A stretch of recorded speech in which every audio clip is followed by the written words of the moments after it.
Philly, Philadelphia, Philly, Philly, home of brotherly love. We see you, Philly.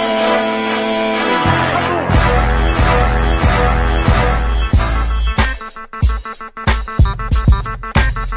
Yeah.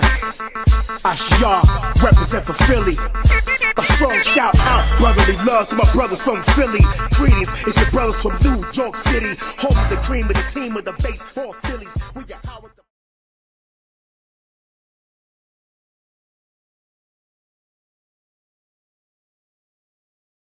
This is the book of 2nd Ezra, chapter 15 and verse 6.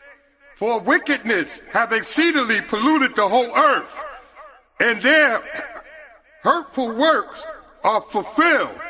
Therefore, saith the Lord, I will hold my tongue no more, as for touching their wickedness, which they profanely commit, neither will I suffer them in those things in which they wickedly exercise themselves.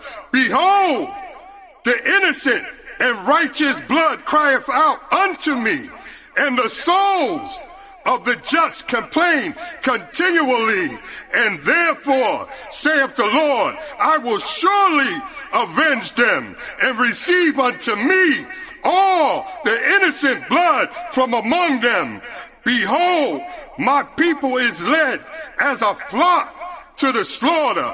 I will not suffer them, nor to dwell in the land of Egypt, but I will bring them with a mighty hand and a stretched out arm, and smite Egypt with plagues as before, and will destroy all the land thereof when it's reaping time.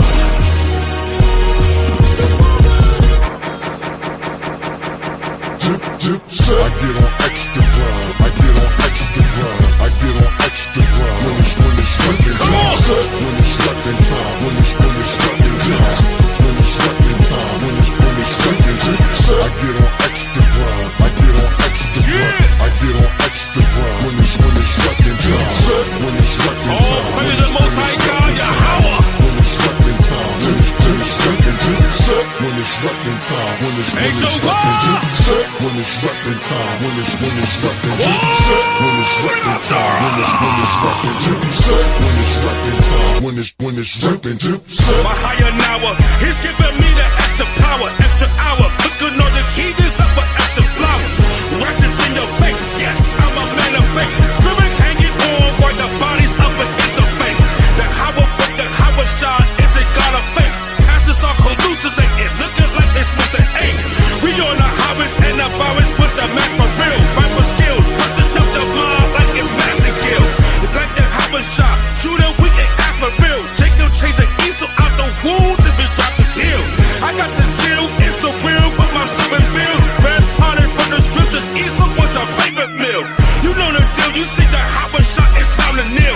Shooting wicked bodyguards, showing what we got concealed. You got a shot like an ill when you see us grill. Replicate this by your damn throat, then we watch it squeal. When it's repping time, when it's repping time, when it's repping time, when it's repping time, when it's repping time, when it's repping time, when it's repping time, when it's repping time. Yo, when the Howard shot was here, no, he came to heal, coming back. Now I need to paint like it's Shaq O'Neal. No matter where we all watch, we gon' speak his will, keep it real, strap the devil head up against the steel. The walking dead, I'm like nigga when he got the seal. Blood from the brains, burnt my eyes like an orange peel. Lord, Buller for the Howard, we get name and seal. Judge, jury, executioners, as you can't appeal. We know your wicked senior style, know your whole deal. React, respond, we get broken down, overkill. Screaming high notes before you die, so for real. You had Samson on a slave with the grinding wheel. Veins popping out his arm like he popped a pill. Say it to the Howard, and it's mine, but he like.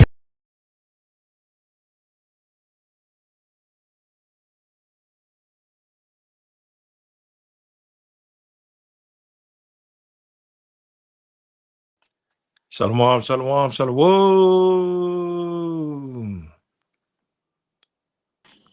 Shalom, shalom. Kwame Ashrala. Yabashim Shabbarakatam.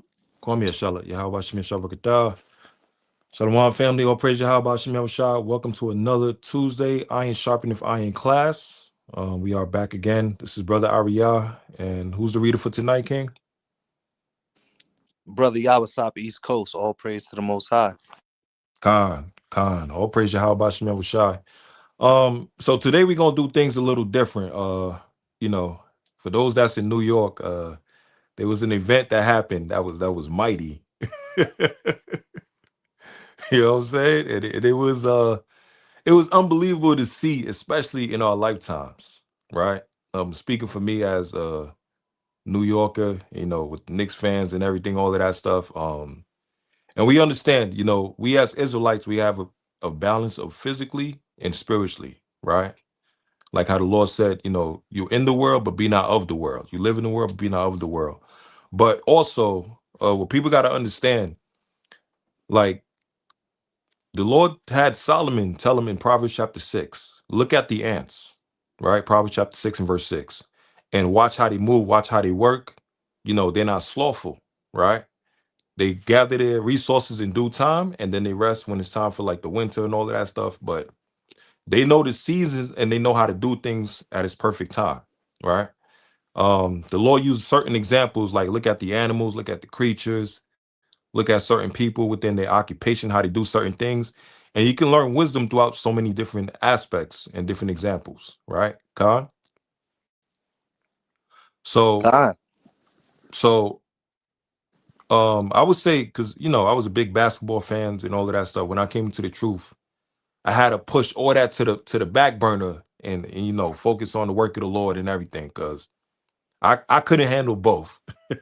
I couldn't handle both, man. God. You know what I'm saying? And it's a balance. You gotta let go of one and you gotta go all out for the other. You know what I'm saying? And as being a fan, just a quick testimony, I used to gear my whole entire schedule in life around the Knicks.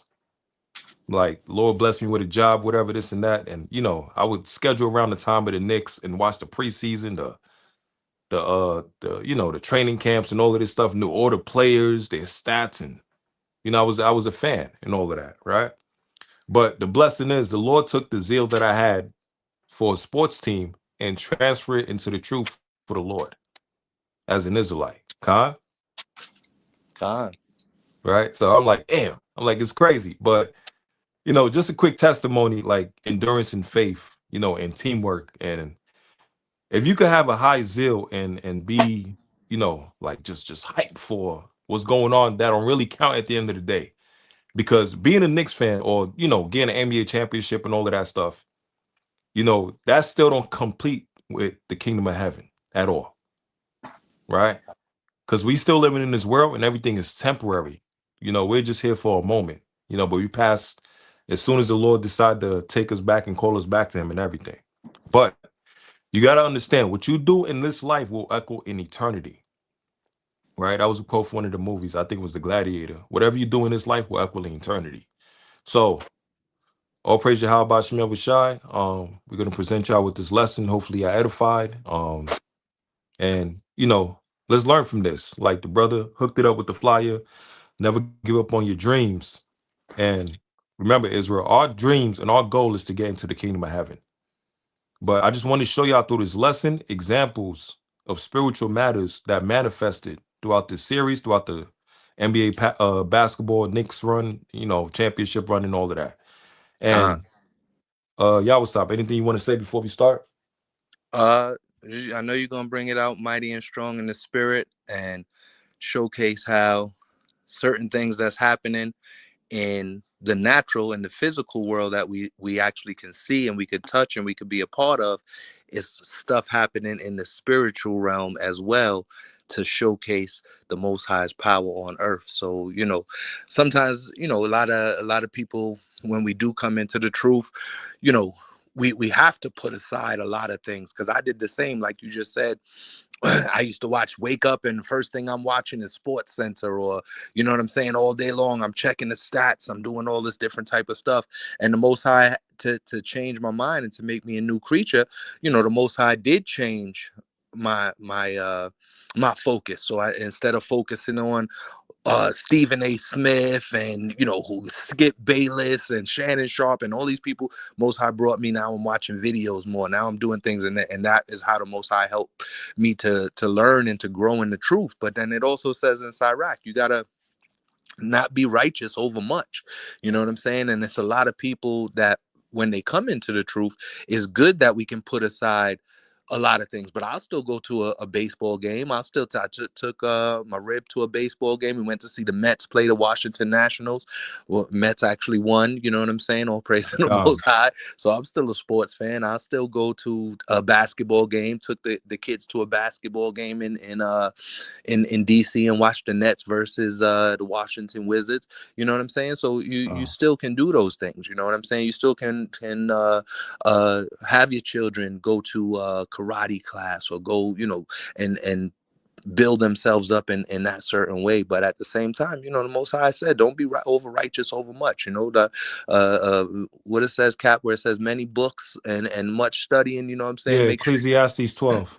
Yeah. So people just gotta find that, and you always teach this, and you taught me this, Cap. You gotta find a righteous balance, because an unrighteous balance is an abomination, like it says in Proverbs, and that's something that you taught me. So you gotta find a righteous balance, and there's no problem with enjoying the Knicks winning a championship or enjoying a game, as long as it don't get in the way of you doing the work, as long as it don't get in the way of you studying, and sit down and enjoy your favorite TV show, or sit down, but don't go and binge watch 8 hours and you didn't even read your scriptures for the day, or you didn't even share a scripture with your wife or your husband, or would share the commandments with your children. So keep everything in perspective, and the Most High will have certain things there so we can enjoy it. And I know me and Cap is enjoying this Knicks win. You know what I'm saying? That's all praise. I know Elder Tarah enjoyed it. Right. We got a lot of brothers from the city. We grew up on the Knicks, so all praise to the Most High. Go ahead, Cap. Whenever you're ready, I'll bring it out. Whenever you're ready. Con.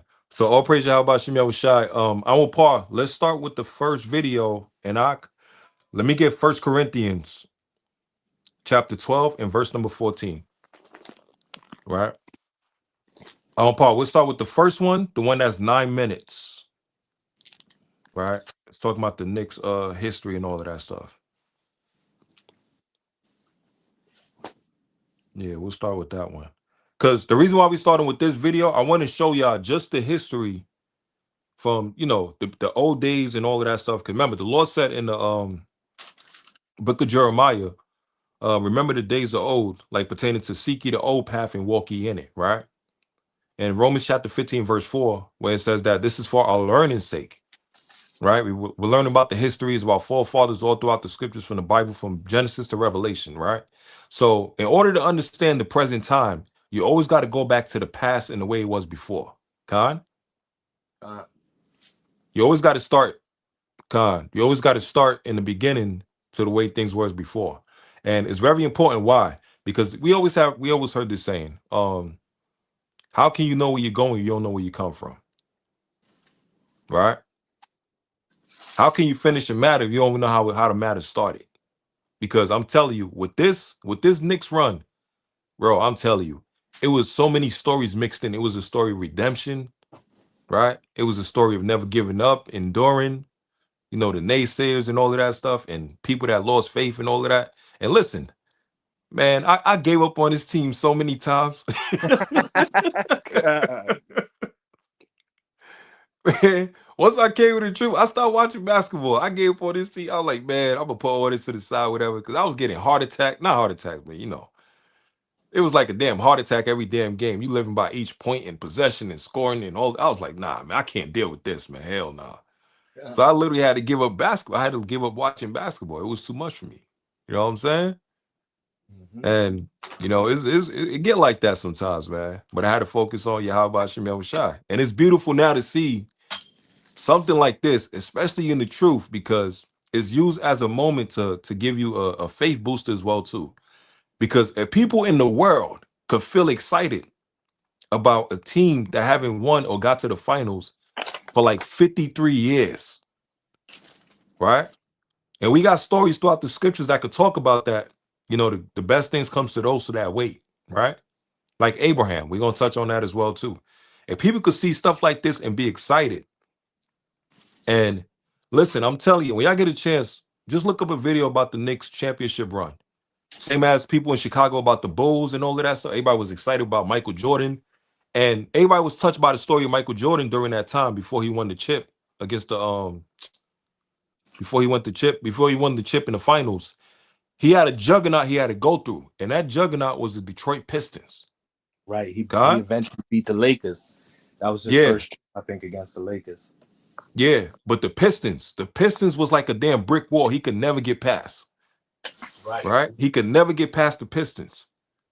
And that's a learning lesson in that as well, too, because he stood consistent with it. And guess what? He had to go back to the drawing board. He had to work out. He had to get bigger. He had to get stronger. He had to take them hits. Right? Same as with us as a people. Whatever challenges you go through, don't just give up. Become mighty in the spirit. Increase mentally, spiritually, and physically so you can overcome that trial and that test. God.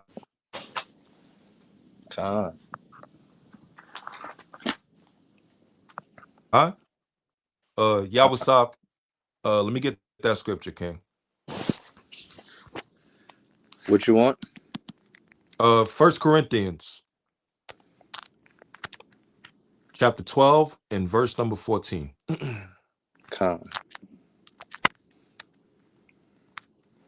This is the book of 1 Corinthians chapter 12 and verse 14. When everybody has it. Oh, God, yeah. we not on the Zoom no more. I think that's right. All praises, Salaki, y'all. Good. 1 Corinthians chapter 12 and verse 14. For the body is not one member, but many. Right. Read on. If the foot shall say, because I am not the hand, I am not of the body, is it therefore not of the body? Right. Read on. And if the ear shall say, because I am not the eye, I am not of the body, is it therefore not of the body? Right. So 1 Corinthians 12 is talking about specific members of the body, right? Now from there, let me get verse number 28, because all members within the body, for example, with this Knicks team, you had the point guard who was Jalen Brunson, right? You had Karl Anthony Towns, who was Dominican. You had Jose Alvarado, who's Puerto Rican, right? You had OG Anunoby, I don't know if he Judah, I'm not sure. You know, the jury is out and all of that stuff, right? You know what I'm saying? Well, I'm not gonna be respected person. You know what I'm saying? Jalen Brunson play like a Judite, Cap. Right, he played like a Judite. He played like a Judite. You know what I'm saying? He played like Judah, King. Right, good. Nah, for real, like on all jokes aside, but it's crazy because, and even Jalen Brunson, you know, I believe he's Judah. Some brothers say otherwise, but listen, goddamn, we gonna see. We gonna find out, goddamn it, right? But I ain't gonna lie, y'all what's up? I'm gonna tell you straight up, King.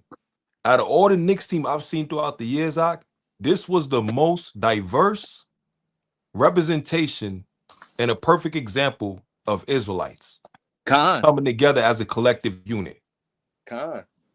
Right? I'm talking about from all different background, walks of life, and all of that. And you know what's cool about this team? They was all like castaways. Right. Everybody gave up on them. You know what I'm saying? It's like they wasn't the A team.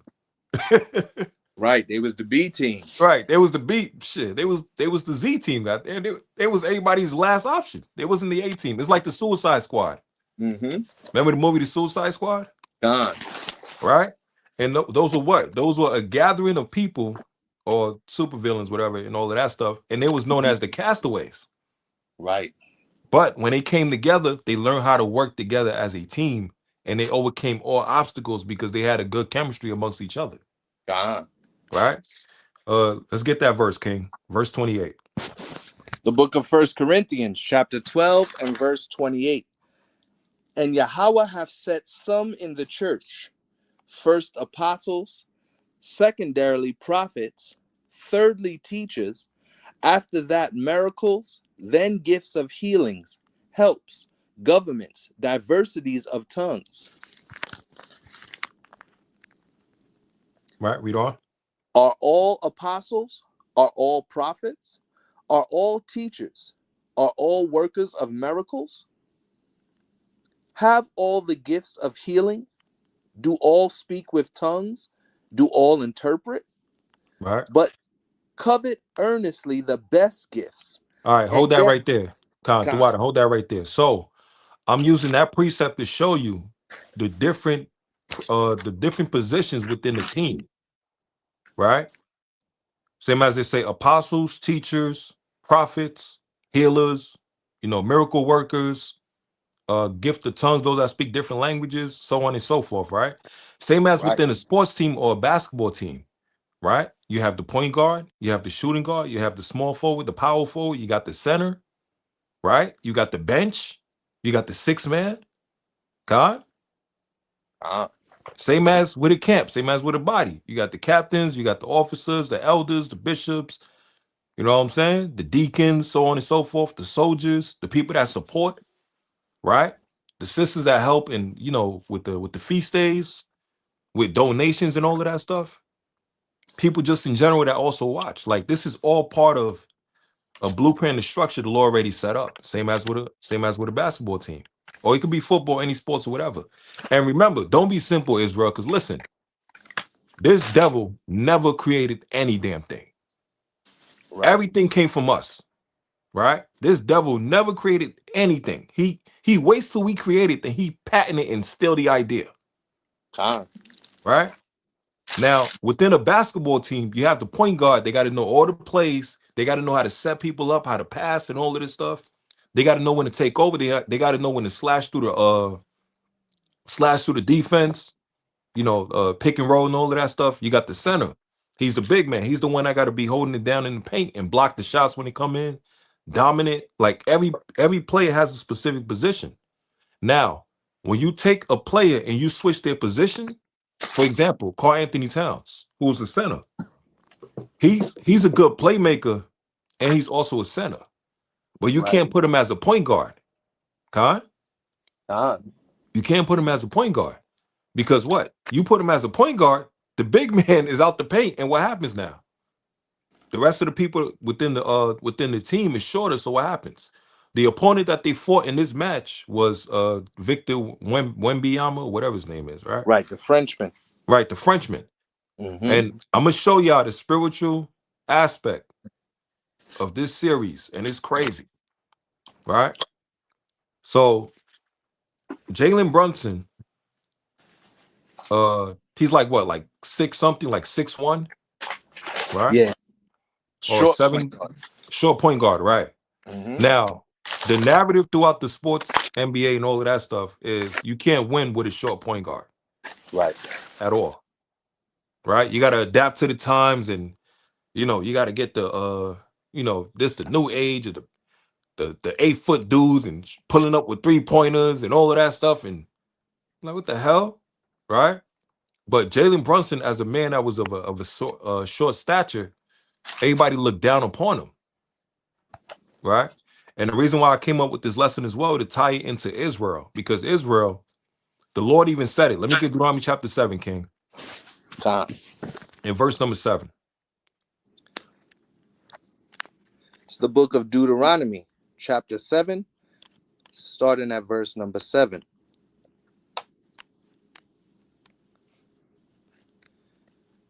The Lord did not set his love upon you, nor choose you, because ye were more in number than any people. For ye were the fewest of all people. Right, read on.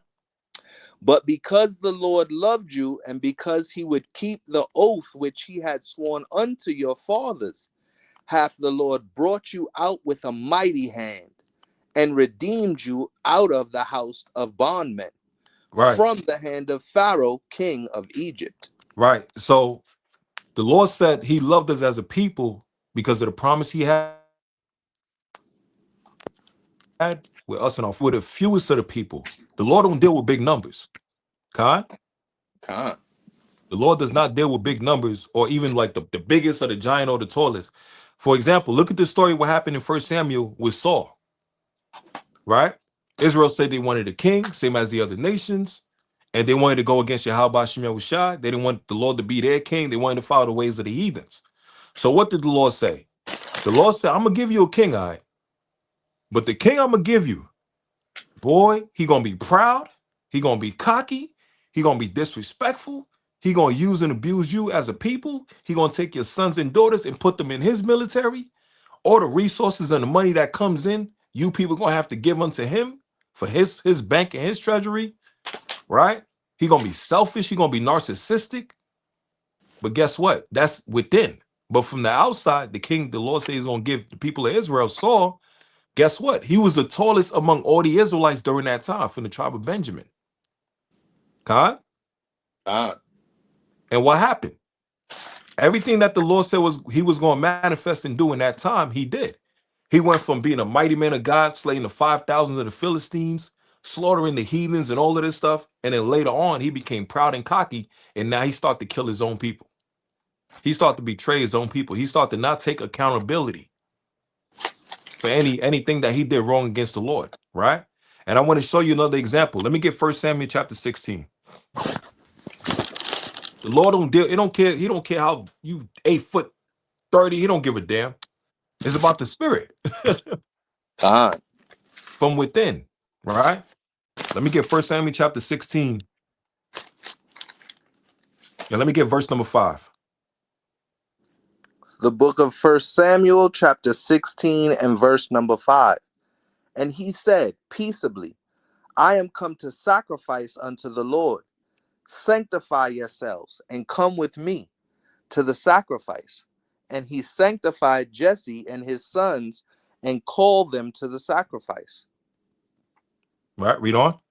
And it came to pass when they were come that he looked on Eliab and said, surely the Lord's anointed is before him.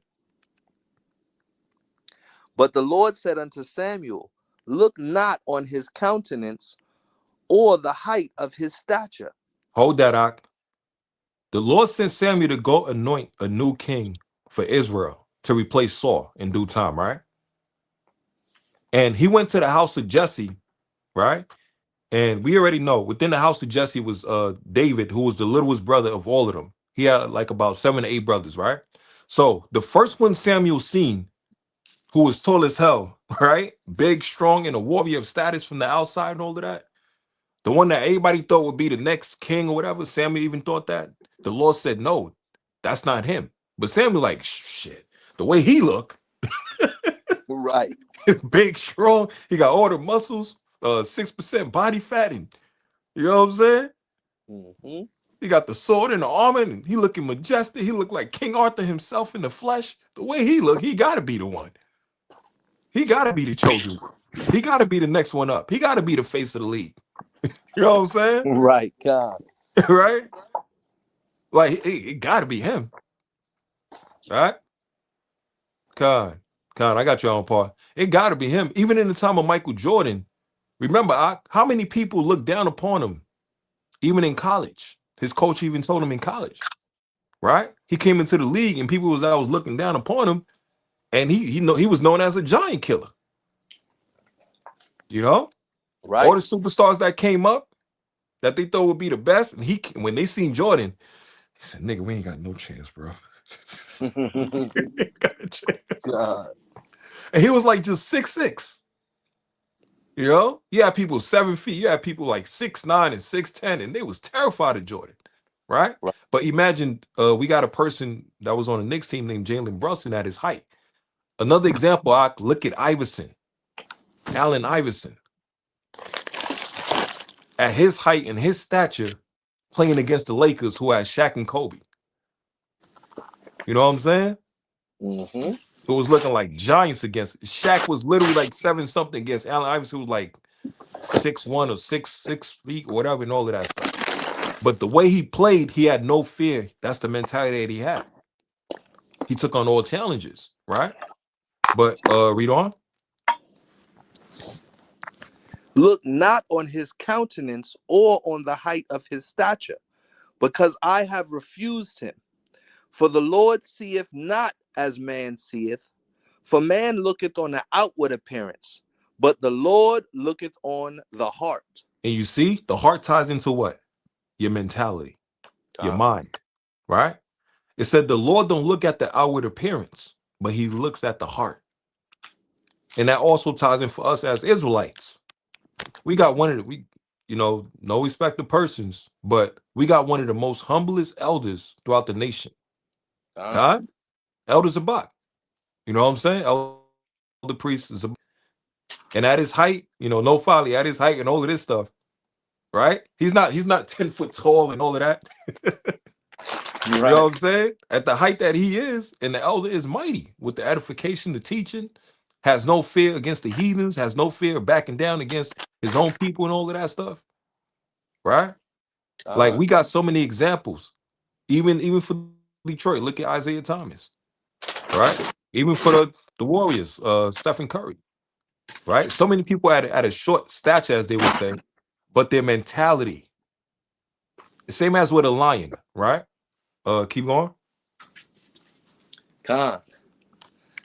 Then Jesse called Abinadab and made him pass before Samuel.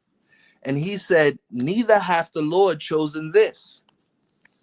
Then Jesse made Shammah to pass by. And he said, neither hath the Lord chosen this. Right, you see? Again. So that's people looking, he got to be number one pick. Nah, not him. It got to be the number two. It got to be the number three. It got to be the number four, right? And what's happening? The actual one that's going to be the greatest is the one that's getting passed down by everybody else and overlooked.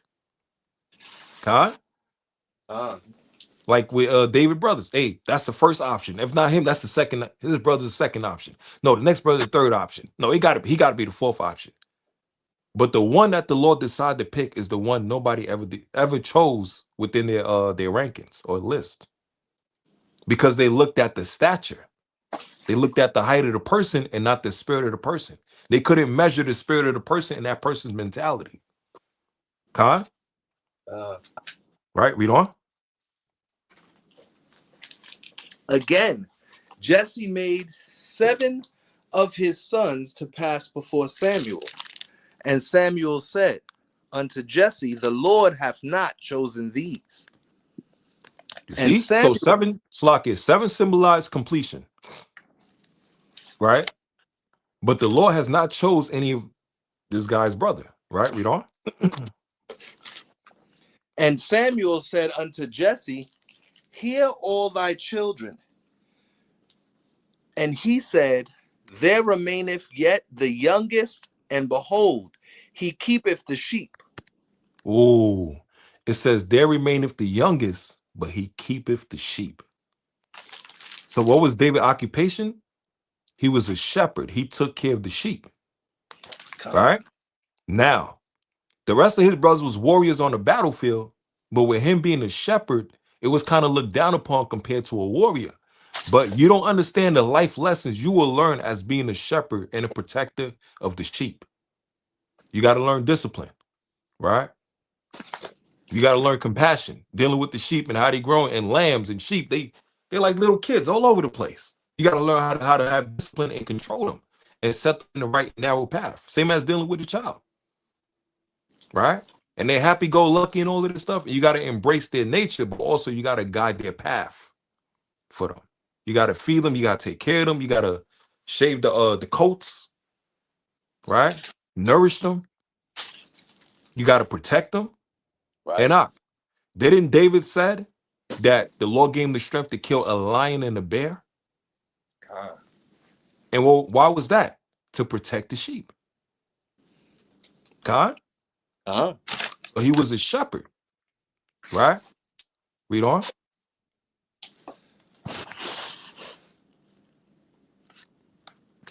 He keepeth the sheep. And Samuel said unto Jesse, send and fetch him, for we will not sit down until he come hither.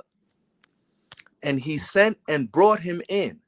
Now he was ruddy, and withal of a beautiful countenance, and goodly to look to. And the Lord said, arise, anoint him, for this is he. Right. So he was like, they say, like a quote unquote pretty boy physically, but from the spiritual aspect, right? It was like pure. right? But then also, remember, the rest of his brothers is warriors. So they never seen him on a battlefield. But the thing about him, he had a stronger mentality than the rest of his brothers. But they couldn't see that because that's from within, right? You can't really measure a person's mentality. You can't really measure a person's heart, right? Like what you call it? Who is it? Muhammad Ali and George Foreman, right? And Frazier. Ali wasn't bigger than all of them, but he had that toughness, he had that endurance, he had that resistance, right? He had that longevity, he had that stamina. He lasts longer in the ring, and they got tired out. They kept throwing heavy punches at him. He was hitting them with the bobbing and the weaving, you know, flow like a butterfly, sting like a bee. Right. You know what I'm saying? And he kept getting tired out. Look what's even colder. Mike Tyson, when he first started his career, he had that power. He had that punching power, boy. And when he came in, it was with a straight up knockout. Right? But one of the matches that he lost, how did he lose? Because he couldn't last. So the way that he attacked quick, fast, in a hurry, but he couldn't last. He didn't have enough stamina and endurance later on. Right? So he would psych the opponent out with psychological warfare. And plus he had that power. He had that punching power. Right. Right? That one-hitter quitter. God. Yeah, on part. Whenever you're ready, you can play the video, King. You know what I'm saying? Let me get Romans chapter 15 and verse number 4. Because I just want to touch on a little bit with David. The Lord looked at David as not just a tall man physically, right?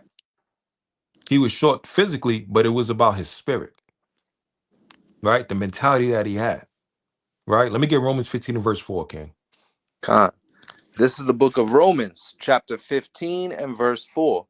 For whatsoever things were written aforetime were written for our learning, that we through patience and comfort of the scriptures might have hope. Right, that we through patience and comfort of the scriptures might have hope. And listen, right? Learning the history of your forefathers and all the things they had to endure to become known as the people that they are today throughout the scriptures, and your foremothers as well too. Look at Abraham. We're going to touch on Abraham had to wait 100 years, right? For Isaac, right? Look at Judith. Judith, the fear that she had when Ahasuerus and Haman was trying to wipe out the whole nation of Israel. But she had to be patient. She had to wait. And she told the nation to do a 3-day fast and listen. She was about to make a sacrifice. She's like, listen, if I go into the king's quarters, right? And he don't accept me and he just kills me and I die, well, I'm willing to sacrifice my life to help protect my nation. Right? Like we got so many examples all throughout the scriptures. Yeah, on part. Whenever you want to play the video, you can do it, King. Quick precept, go ahead, if you King. want, Cap. Go ahead, Doc. On David being our shepherd, right? Even still, Saul was also a shepherd. You know, that's how he started out as well. So the Most High always chose a shepherd to lead us. Well, and we know Yahweh is the great shepherd. So in Hebrews chapter 13 and 20, it says, now the God of peace that brought again from the dead our Lord Yahweh, that great shepherd of the sheep. So Yahweh is the great shepherd of the sheep. And he gets that from the bloodline of David, going back to David being a great shepherd, being able to protect the sheep from the lion, protect the sheep from the bear, and also going out and standing up to Goliath. You know what I'm saying? Just like you saw in the natural world, we just saw the same thing happen with the smallest point guard on the floor going up against a 7 foot 4 giant and webbing up. Yeah. You know what I'm saying? And we're gonna touch on that too, King. Keep going now. My bad, Cap. I was jumping the gun. No, we're gonna touch on. Hey, we got many guns. Wait, what they say? I got 100 guns. 100 guns, 100 clips. God. All praises. But that Yahweh is our great shepherd, and that's something that we got to realize and understand, that he is here. He will protect us. He will provide for us. He will lead us. He will God. guide us. And Yahushua even said, if one sheep go astray, he's willing to go out and bring that sheep back on his back and put us on his back. Just like you seen Jalen Brunson in the fifth game, he put the whole team on his back and said, "Nah, we bringing this home." So Yahushua will do the same thing for us. We just got to have faith and believe, and we got to trust in Yahushua that he's not gonna leave us and forsake us. God, beautiful point, King. And we're also gonna touch on First Maccabees with the Maccabees brothers as well. God. Yeah, I played a 9-minute video. You get a chance. I just want to show y'all just a quick history of Knicks fans and the things, boy. How this team, just when you thought they're about to get it, they're about to get the ring, and then boom, another disappointment. Right. Non-stop, back to back to back to back. Right? Yeah, let's get the first one. In the Nick of Time, that one.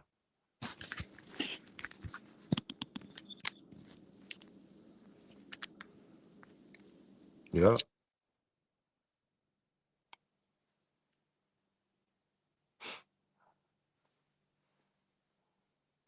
It was just. Hold on, let me see. Yep, let's get that one right there. Yeah.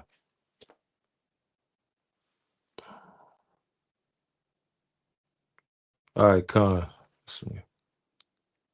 Yeah, you can start it over. I got the sound with this one. Start it from the beginning.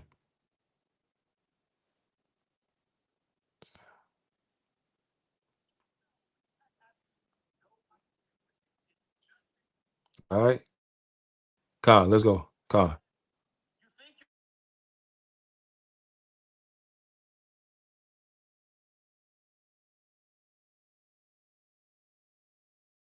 No, but you have absolutely bad.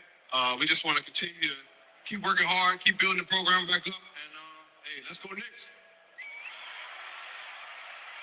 This was our real team. Langston Galloway, Tim Hardaway Jr., Cole Aldrich, Jason Smith, and Lance Thomas. And how can we forget Shane Larkin, Lou Amundsen, Clay Anthony Early? Do you know how insane it is to go from that to quite possibly the greatest Knicks team I've ever seen in my life? Because I grew up when the Knicks were good. Patrick Ewing, 13 straight playoff appearances, 2 NBA finals. I grew up in New York in the 90s, where, of course, you know basketball felt like war. And in 1994, everyone in New York thought we were going to win the championship. Hey, pause that. My dad, he knew what we all knew.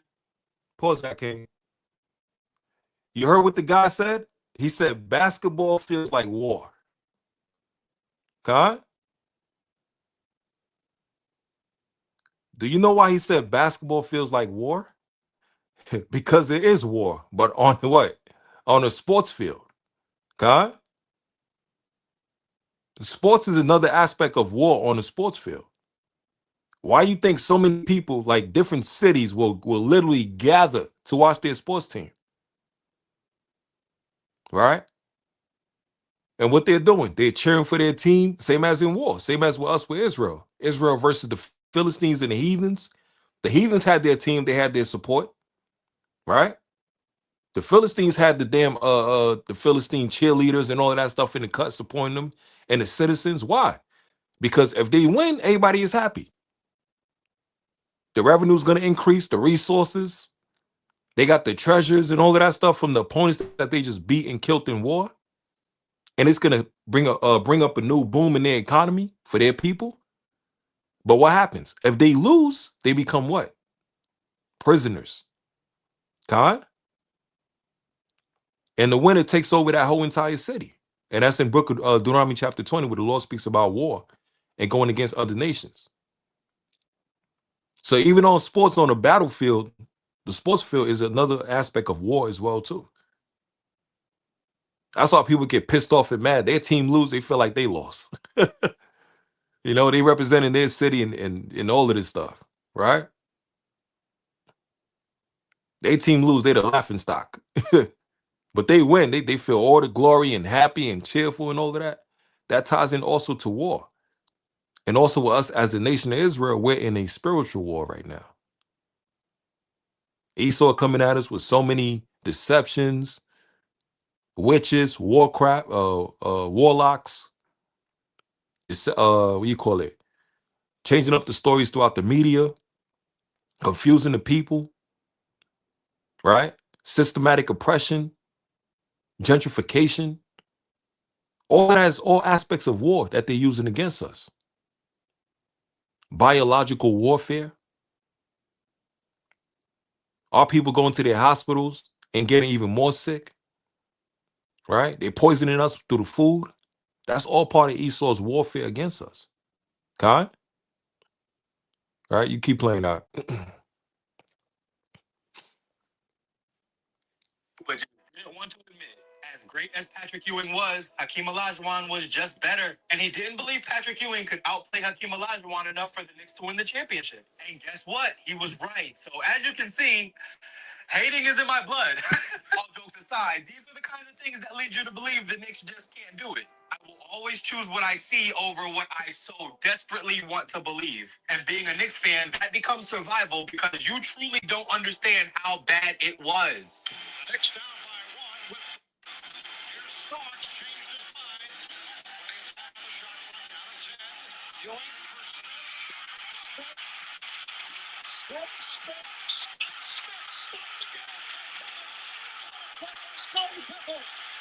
Final seconds, short for Armstrong. The Bulls have the season. Hey, Ak, you can pause it real quick. Right? So that when the Knicks was playing the Bulls, with that situation, the brother kept trying to get the basket in, and the Bulls play just kept blocking him. No matter what he did, he just kept getting blocked left and right. He did like 5 or 6 attempts. Right? That also ties into us as a people. We start to lack confidence when we're inspired. We got goals in mind, right? And we like, man, we're going to get this done. We're going to get this happen. We're going to get this. By next year, we're going to get this working. You know, we're going to get this new job, new gig. We're going to get this new house, you know, all of this stuff, new car, whatever, by next year, right? And then what happens? Whatever goals you had set up is like a stumbling block. You got things that's trying to stop you from getting to that specific goal. And with that dude, bro, man, we still talk about that to this day, man. He tried to score that, and he kept blocking him nonstop. And every chance he had, he just kept going through the brick wall nonstop. Right? And it's like whatever you try to do, nothing could work. Nothing could make sense. No, you can't find no success in any attempt you're trying to make in these times in life. What happens now? You start to lack confidence. You start to put your head down.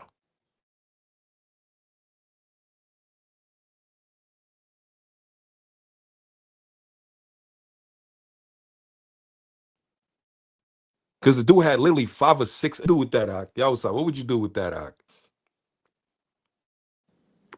Yo, the worst part to me is not I don't know if it's gonna come up in the video, but my worst memory as a Knicks fan was when they was in the finals and Patrick Ewing missed. Yeah, that's coming too. Yo, I can't. That's in there too. That was the biggest heartbreak that I ever had as a little kid. Because the man is 7'1". He could have just turned his wrist and dunked it. He was right there. And I remember, I think I cried when I seen that. You know what I'm saying? I was a little kid when that dream happened, probably 12, 13 years old.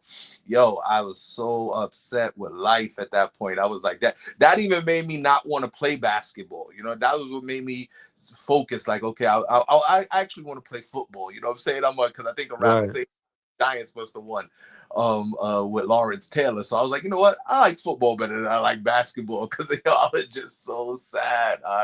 But you know, that's part of the good thing about sports is, and certain things is, it teaches you those life lessons. You know what I'm saying? There's different parts of things that you might go through that will teach you. Like you said, with Mike Tyson, even he talks about how he wasn't prepared and he wasn't ready, especially because he had come out of jail and he was used to just knocking everybody out. Then all of a sudden he wasn't really knocking out the big big superstars anymore, Lennox Lewis, so on and so forth. So it's kind of like that. We just but you break. I gotta focus on the win because it's about to break my heart if you're gonna play that Patrick Ewing joint. Bring back a bad memory right there. Good. You on point. All praise to the Most High. Yeah, but we gotta remember because that even could tie into our nation and people. They was in certain situations, and you would have thought they was gonna succeed, but they just kept getting stopped. For example, Peter,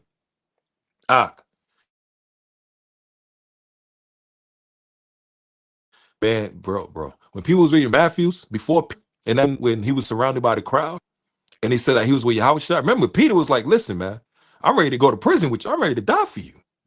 Right?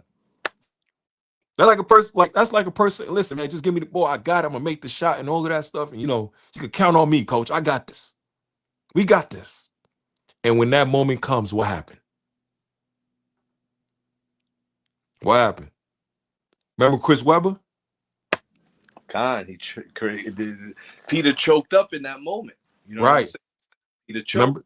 Yeah, that's why I said, remember Chris Webber? God. That timeout that he did, what was it? Was it college? Yeah, that was the Fab Five when he played for Michigan. Yeah. He pulled the timeout and they didn't have no timeouts dang on left. And what happened? He froze. He froze up. And that moment in his life, he will never forget that moment. Right. You know what I'm saying? People still talk about it till this day. Till this day, right. So even imagine with Peter, that's why he had to redeem himself. Because when Yahweh was getting crucified and they was all snitching, that woman said, "Listen, man, he was there. I know I seen him at camp with Yahweh." Right. It wasn't me. I didn't do it. You know what I'm saying? Right. And the dude got blocked more than 3 times. Right? Peter denied the Lord 3 times. In that moment. Right? And what happened? He had to redeem himself because the Lord was looking dead at him, and the Lord already told him you was going to deny me 3 times. But he didn't believe it at the moment. And all this is part of learning lessons through life. Right? You're going to get to that damn brick wall, that wall, and it's like you can't, whatever you do, you can't get past it. You can't overcome it. But that don't mean to give up. Right. Get back to the drawing board. I done tried this 3 or 4 times, man. It's still like, God damn, man, what the hell? What am I doing wrong? Get back to the drawing board. Don't quit. It's like a person that's digging for gold. The gold is hidden deep within the earth, within the soil, and it's 10 feet. So you got 7 days to get the gold, right? The first day you dig is only 2 feet you dig. Second day you dig 3 feet. Third day, you made it to 5 feet. 4th, 5, 6, 7, so on and so forth. By the last day, you dig 9 feet.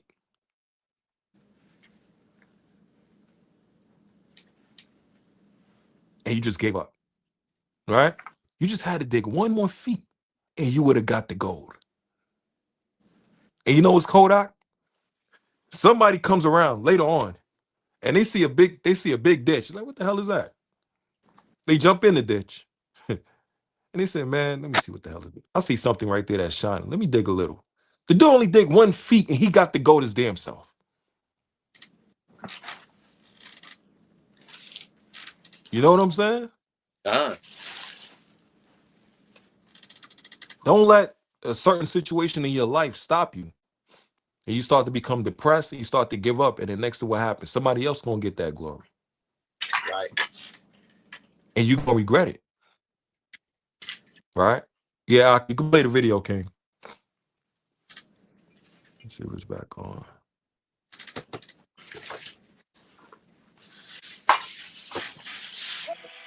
Game that's seen nearly 60 fouls called. Actually, that is short of the record for both teams in a playoff game.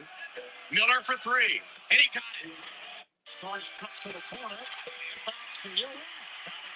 So what happened with Reggie Miller? He got the three. Nah. So the Indiana Pacers have defeated the New York Knicks 97-95 to take the series in 7.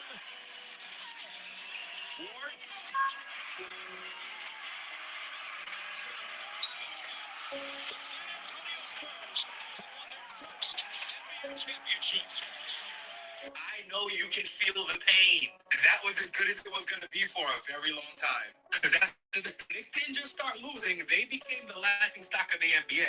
Terrible seasons, false hope every year, literal paper bags over our heads. My entire high school and college years, the Knicks were a joke. And then we traded for Carmelo Anthony. And even after having anyone as good as Carmelo Anthony, I hated this trade. Not because Melo was talented, but because we gave up our entire team. And this is the moment where I started hating the idea of gutting your team just to get a superstar. Clearly, I've always loved the underdog story, and I love that we were piecing together a really good team with players that other teams had given up on. Again, I just watched Patrick Ewing go to 13 straight playoffs with no other Hall of Fame players. So when I see Amari Stoudemire playing at an MVP level with these guys, I don't want to mess that up by bringing in someone else who does the same thing Amari Stoudemire does. It's also why I'm glad that Jazz declined the offer for Donovan Mitchell. We would have shot ourselves in the foot doing this. Mitchell Robinson has been invaluable for us, and RJ Barrett and these 3 first-round picks helped get OG Anunoby and Mikal Bridges. I'm so glad this didn't go through because I've seen this movie before. Then there's the day I saw Julius Randle step to Kevin Garnett. And that's that New York energy. I recognized it immediately. And then once Kobe Bryant stamped it, Julius Randle quickly became one of my favorite players. And then he comes to the Knicks? And people can laugh now, but the real ones know Julius Randle brought the Knicks back from hell. This man took Elfrid Payton, Reggie Bullock, RJ Barrett, and Nerlens Noel to the playoffs. This team had no business being anywhere near the playoffs, but this is a step in the right direction. You got your favorite player leading your favorite team to the playoffs. We need something else. And then we signed him. And I'll admit it, when we first signed him, I thought we overpaid him. I thought he was going to be a really good second option to Julius Randle, but I was wrong. Dead wrong. Because almost immediately you could feel it. Jalen Brunson was different. And now this man has the New York Knicks in the NBA Finals. And yes, I was one of those people that said he's too small. He's really good, but he can't lead us to a championship. And even though I had the logic of seeing someone like Steve Nash win 2 MVPs and never lead any team where Jalen Brunson just did, height means nothing if nobody can stop you. And everybody's better than Jalen Brunson until it's time to be better than Jalen Brunson. And honestly, the team I fell in love with was Jalen Brunson, Dante DiVincenzo, OG Anunoby, Julius Randle, Isaiah Hartenstein, / Mitchell Robinson, of course. That team felt like New York basketball. Tough, physical, gritty, scrappy, but connected and together. And then Julius Randle gets hurt. And before he even has a chance to redeem himself, he gets traded, and I was furious. Because you mean to tell me that we traded my favorite player and our toughest guys for this guy? All the jokes we've been saying about Cat for 10 years, I was saying them too. I didn't care about the talent. I cared about the toughness. And Julius Randle felt way more like New York than Cat did. And fast forward, in typical Knick fashion, we go back to the future. Indiana with it. He'll take it. He'll back pedal a 3 for the win.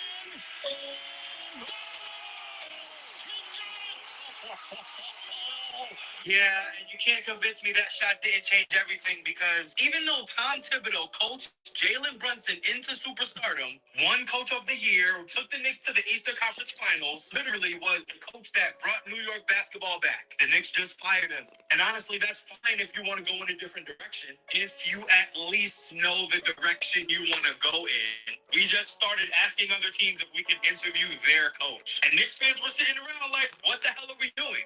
And then we just hire Mike Brown out of nowhere. And if we're all being honest, we know this felt random. Nobody saw this coming. And for a lot of people, this hire solidified the Knicks being the Knicks. And all season, the Knicks looked very familiar. Cat still had the same issues early on. Mikal Bridges never fully looked comfortable. And that's all up until about 11 games ago because this performance is in this playoff run. Karl Anthony Towns wasn't even All-NBA. OG not making first team all defense is a crime. And Josh Hart and Mikal Bridges didn't. Hey, pause that, Doc. Pause that real quick.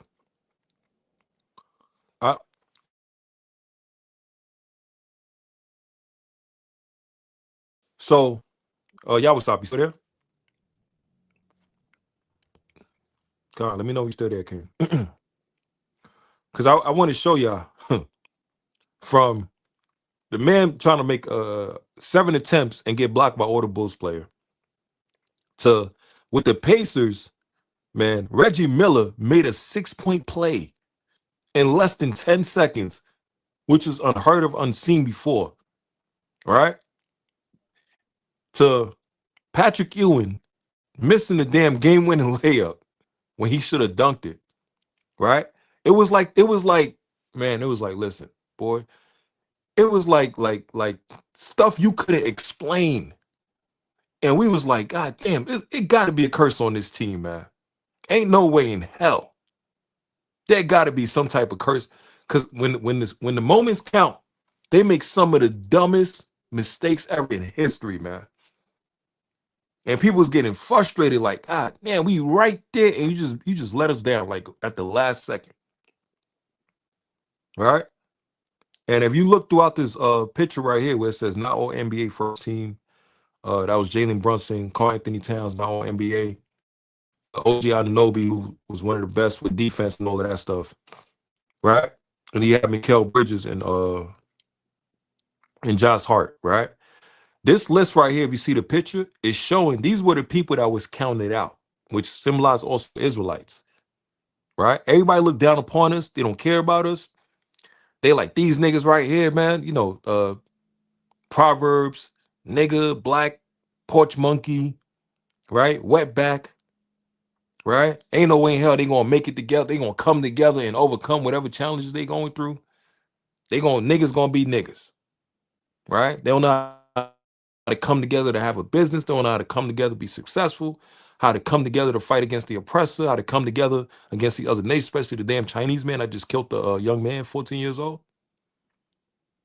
But all the money they got to spend, we as a people, especially Judah, literally generates $7 trillion a year of spending. Right? 7 trillion. And if you look it up, people that have the money that's equal to 7 trillion, that's a country. But when it comes to Judah, we spend $7 trillion a year. And none of that money comes back to us as a people. It's us spending money with other nations, and we're empowering them.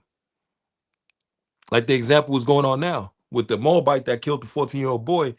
Now Judah is having a bit of a boycott against Moabite businesses, Chinese businesses, right? And that video with the Chinese man, I said, go ahead, you can boycott us. We don't give a damn. It's not going to stop. You're going to still support us. Well, guess what? There's a new video out on YouTube. You can look it up. Now they all complaining. Now Moab is complaining that their business is falling down, and, you know, nobody want to support them no more. The black people don't want to support them no more. So that shows you what? When we do according to what the Lord told us to do by keeping the Lord's commandments and having love and compassion and consider one another and support each other, right? The Lord will bless certain situations like that to where we're bringing damage to these other nations by not even spending with them, but keeping the money and the resources with us as a people, right? Like the Lord said, Leviticus chapter 19 and verse number 16 on down, to have love towards your neighbor and towards your own people, right? And that's part of the Levitical law. That's part of us dealing with each other pertaining to finances, right? Pertaining to support. Even in the movie, I think they cloned Tyrone. It showed you, Jamie Foxx was the actor for that movie. It showed you our people in the neighborhood and all the business stores that was around us was all owned by the heathen. Every business store that they had throughout the movie was all owned by the heathen. And whatever we owned, it was corrupt. The church that we owned, guess what? The white man was the one that put us in that seminary school. And then the pastor's now teaching our people wickedness and confusion. Said, love God, believe in God, and, you know, come in as you are and sin and all of this stuff, right? The chicken spot that we own, it's like the chicken spot that we go to and eat at, Popeyes, we don't own that, right? A lot of times it be Elam that owns places like that, or Ishmael. The laundromats, most of the laundromats, we don't own those places. Most of the time it'll probably be Moab, even the hair salon and the nail salon. The clubs, people go with the lounge to go and party and gather. We don't own those places. Secretly, a lot of people think it's just probably Ishmael, whatever. Nah, it's Esau and especially Amalek. The music, we don't control the music, right? The music industry, we don't control that. Amalek controls all of that, right? So even with us as a people, as a nation, all the money that we have, the spending power worth $7 trillion, right? So I'm correlating that to this video, also to this picture right here. All these people that you see on this picture, they were all known as castaways. Nobody had, faith in them or even believed them or anything. Same as with us as nation of Israel. All these nations look down upon us. They don't think we're going to get it right. Right? We've been at the bottom for so long because of the curse that we're suffering, which is Deuteronomy 28, that the nations still mock us and laugh at us to this day. And they don't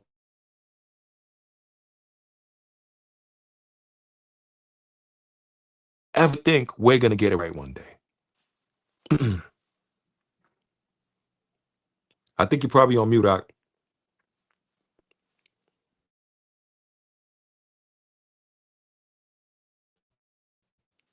Could play the video, King. Individual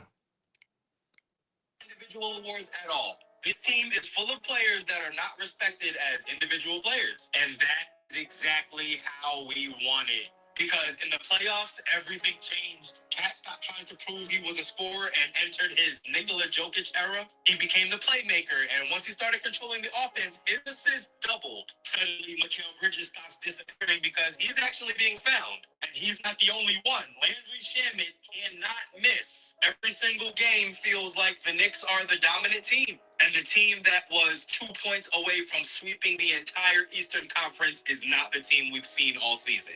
This team evolved, and Mike Brown deserves way more credit than he's going to get. People are already saying that the Knicks had an easy path. No, the Knicks just made the path look easy. There's a big difference. Everybody was waiting for the Knicks to collapse. Most people thought the Pistons, Celtics, and Cavaliers would come out of the East before the Knicks. And when they went up against the Hawks, y'all picked the Hawks. And when they went up against the Sixers, y'all picked the Sixers. The Knicks beat the Hawks and then swept both teams that beat the teams that were supposed to beat us. For the first time in my life, I don't feel like the Knicks gon' Knick. I don't feel false hope. I really believe we can do it. I'm not watching the entire basketball world laugh at our franchise for once. And the New York Knicks are in the finals for the first time since 1999. Khan, so that's the first video I just wanted to show y'all. Just a quick history and synopsis of the Knicks and how they felt with the curses on them and all of that stuff. Whatever they try to do, it was like bad luck no matter what, right? From that time with Patrick Ewing, who's an Israelite from the tribe of Benjamin, who tried to carry the team by himself. It was like a one-man show. He had Charles Oakley, so on and so forth, right? But what makes this team different is they had teamwork and more togetherness and less about ego. It wasn't about ego, right? And I'm going to show y'all through the rest of these couple of videos the teamwork, the effort, the sacrifice that they made, right? Being counted out, being cast away, and it's all symbolized us as the nation of Israel, right? I believe in my spirit, truly, the Lord allowed the Knicks to win to show Israel an example, like what we can do as a nation if we learn to sacrifice for each other and learn how to come together as a team, as a family, right? And not just want to do things by our own selves and all of that stuff, and also being patient and waiting, but doing things according to the correct way, according to the ways of Yahweh Shem Shai. That's just my opinion. Yawasop, you there? I think you're on mute, Doc. Khan, what scripture you call, Cap? Jeremiah chapter 16. Let me get Jeremiah Slakia. Let me get Jeremiah chapter 6 and verse number 16. Yeah, we got like 40 minutes left, King. So let's get it. Let's get on this with this. God, I'm bringing Jeremiah 6 and verse 16. Yeah, hold on. I'm gonna bring Jeremiah 6 verse 16 because it's funny. If you watch sports, every team have their own personnel. They have their own style of play, right? What made the New York Knicks stand out during that time they went to the finals is that they were tough, right? It wasn't about just one player. They all moved together as a team. They was gritty. They was tough, right?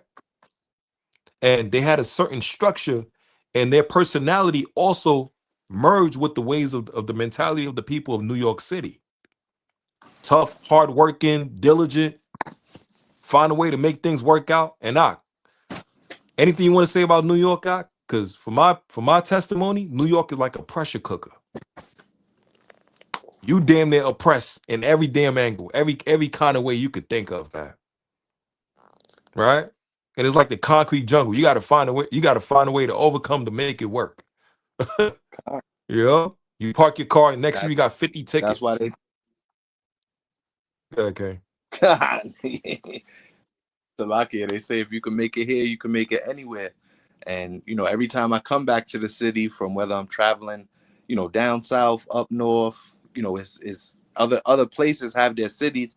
Massachusetts has Boston. The DMV got Washington, DC. You know what I'm saying? Down in North Carolina, they got Raleigh, they got Charlotte. But it's like you said, New York is a whole different type of oppression. And everybody's right on top of each other. When you look up the word ghetto, that is a place where they put Jews. You know what I'm saying? And so they have been doing this for a long time, because Esau is crafty. Esau saw that when Joseph was the second in command in Egypt, the Pharaoh gave him Goshen, and Goshen wasn't the hood. Goshen was actually the best of the land. It was right off the water. Like we was almost living in almost like a paradise, right off the Nile, right off the water. We had the best of the land, and the Egyptians got jealous of it. So the Egyptians put us into that hard rigor, because they saw we was prospering, and we was actually the reason that even Egypt was prospering. And then ever since then, if you look at it, that's what Esau has always done. Esau goes into the scriptures with sports, with entertainment. Esau knows that we are the Most High's chosen, that we are above all people that are on the face of the earth. We are the Most High's creme de la creme. We are the Most High's best of the best, right? And you read it earlier. You brought it out. The Most High didn't choose us because we was the most amongst the people. But when he did choose us, he told us who we are, and we are Israelites. We are from the seed of Jacob, from the seed of Isaac, from the seed of Abraham. And we have power with God and with man. That's what Israel means. When the Most High changed Jacob's name, our forefather Jacob's name, he changed it to Israel, which means we have power with God and with man. So Esau knows this, and he exploits us for it. As much money as the sports players and the entertainers make, you know how much more money that white man sitting at the top of the sports center that owns us and that still treats us like slaves, treats our players and our people like slaves is making? If for every millionaire, they got a white guy billionaire that's sitting on top. I don't know if everybody remembers back when the Los Angeles I'm thinking Los Angeles Kings, not the Los Angeles Kings. The Clippers. No, the Clippers. The Clippers. Right, the Clippers owners. He treating people like slaves, man. They had a whole series on it. If anybody ever get the chance, check out that series. Lawrence Fishburne plays Doc Rivers, and is a really good series, man, that they had out maybe a year or two ago. And it just showcases, they went deep in it on how these white owners treat millionaire black people like slaves, like they don't mean nothing to them. You know what I'm saying? So it just goes to show that Esau knows we are the ones with the talent, we are the ones with the skill, we are the ones with the knowledge, wisdom, and understanding, and he tries to direct our people to use it in the wrong way, especially in the music industry. At least with sports, you could kind of you physical, you know what I'm saying? You learn maybe different lessons, but you get into that music industry, man. Y'all seen the Diddy tape? The Diddy tape that just came out that everybody's going nuts about. Y'all seen the Diddy trial, and the Ray J madness that's going on with Ray J. All these people that's in the music industry, they get messed up, they get jacked up, man. And it's Esau who jacks us up. You know what I'm saying? Con. Hey, Let's get Cap, Jeremiah 6. Con. Beautiful point as well, King, because you're right. Beautiful point. Let's get that. Jeremiah 6 and 16. All praises. The book of Jeremiah, chapter 6 and verse 16. Thus saith the Lord Yahweh, stand ye in the ways, and see, and ask for the old paths. Where is the good way? And walk therein, and ye shall find rest for your souls. But they said, we will not walk therein. So let me show you why I brought out this precept. Because what's funny about New York, if you see all the new music that was coming out, all this trash, like jacking up your mind mentality and killing and sodomy and all of that BS and ghetto thugs and all of that, what do you call it, like homosexuality and flamboyant and Pride Month and all of that stuff. All right, let them know Black Thought, the Wu-Tang Clan, right? You had RZA, right? You had Method Man, right? You had the classics, you had DMX and all of this stuff. Like the old rappers, they came with a certain mentality, right? Even Tribe Called Quest. These rappers during those times, they were speaking about empowerment with the people, right? They were speaking about empowering the people. They were speaking about going against the oppressor, not killing your brothers and your sisters, not abusing your wives and your women and all of that stuff, taking care of your children. The old rappers, that's what they was rapping about, Con. They wasn't rapping about guns and killing and stabbing and all of that stuff and drugs and destroying their own community. Nah, that's what they wasn't rapping about. Esau came in and switched the ways that people was rapping during those times to switch the message to destroy the nation of our people. Like it said in Exodus chapter 1, let us deal wisely with them. That was crafty counsel. They changed the power of music to destroy our people. When back in those times, our people was singing raps and songs and music, love songs and all of that for our people to embrace our people, to empower our people as a nation. God? And Salakia, Cap, you know what's crazy? You brought up DMX. As soon as DMX came to camp in Atlanta and stopped and talked to the brothers, came to seek old paths, you know what I'm saying? Was putting some of the teachings into his music, they killed him. They killed him. You see what I'm saying? Yeah, because DMX got that song, Lord, Give Me a Sign. Right. I know what he said, Lord, give me a sign. I never really talked to you, Lord, but the last time we talked, the walk has been hard. Right? Right. Said, in the name of, devil, I rebuke you, because all the things that I go through, and I know the Lord is with me, so I stand right here. And as long as the Lord is in my life, I will have no fear. Right? That was in that song. Like DMX was battling demons and spirits and all of that in the music industry. He had this one Def Jam poetry he was bringing out. He was exposed in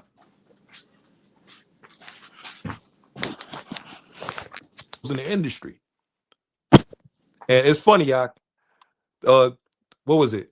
I think it was game number. It was one of the home games that the Knicks played and that they lost. They was playing like in halftime, like Justin Bieber and all of this. Niggas like, what the hell you doing, man? Get the hell out of here. I was playing some damn new age, like, some LGBT type, flamboyant type of song. The fan like, come on, bro, we don't rock like that. Once they came with the Wu-Tang, that whole energy shifted. You know what I'm saying? Yep. Like Method Man said, I came to bring the pain, hardcore me, rolling around the astral plane. Like the whole energy shifted. It was more of a go back to the days of old, how you did things before, and it wasn't broke. Don't fix it. It worked. More of a gritty, more of an endurance type mentality, more of a staying healthy, working out. Knowledge is power, right? They had the Timbs out. You know what I'm saying? God. They didn't have no damn tight ass jeans and tight ass pants to wear, looking like you walking around, people could see your damn behind and your damn private parts and all of that. Right. You know? It was more like a rough, gritty style, but it was more respected, and it also came with knowledge and power and strength. You know?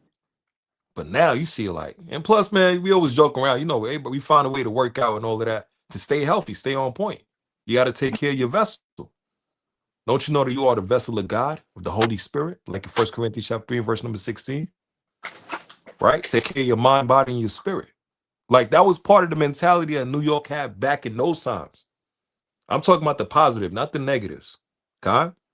Right.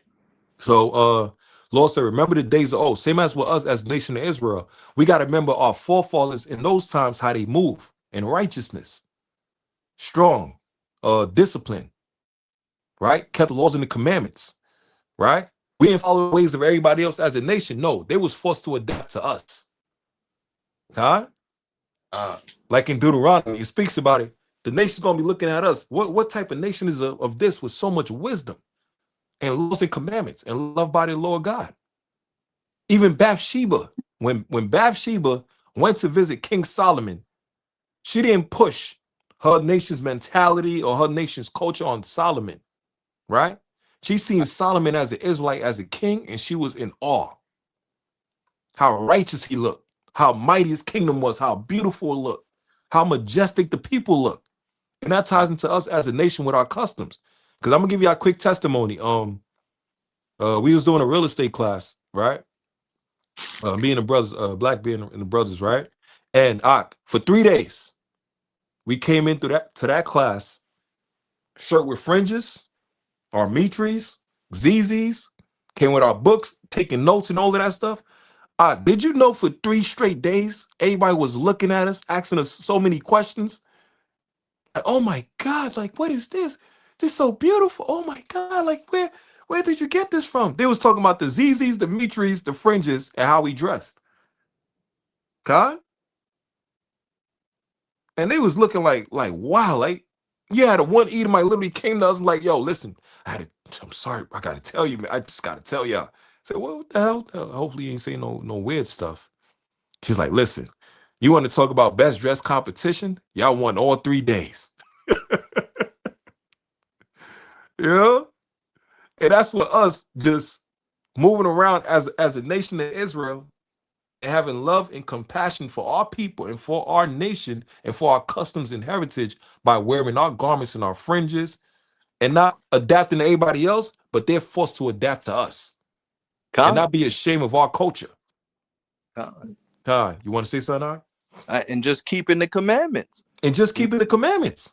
That's it. You keeping the commandments, and the other nations look and they see like, dang, man, these are even today when I went to my daughter's graduation, like, yeah, I was wearing a garment with fringes on it, and you know what I'm saying. I wore like a long garment, and people was just looking. You know what I'm saying? They was just looking, and like dang, and I'm the only one in there with fringes on. You know what I'm saying? And they I could tell they was looking like, yo, what is that? One of those guys right there? You know what I'm saying?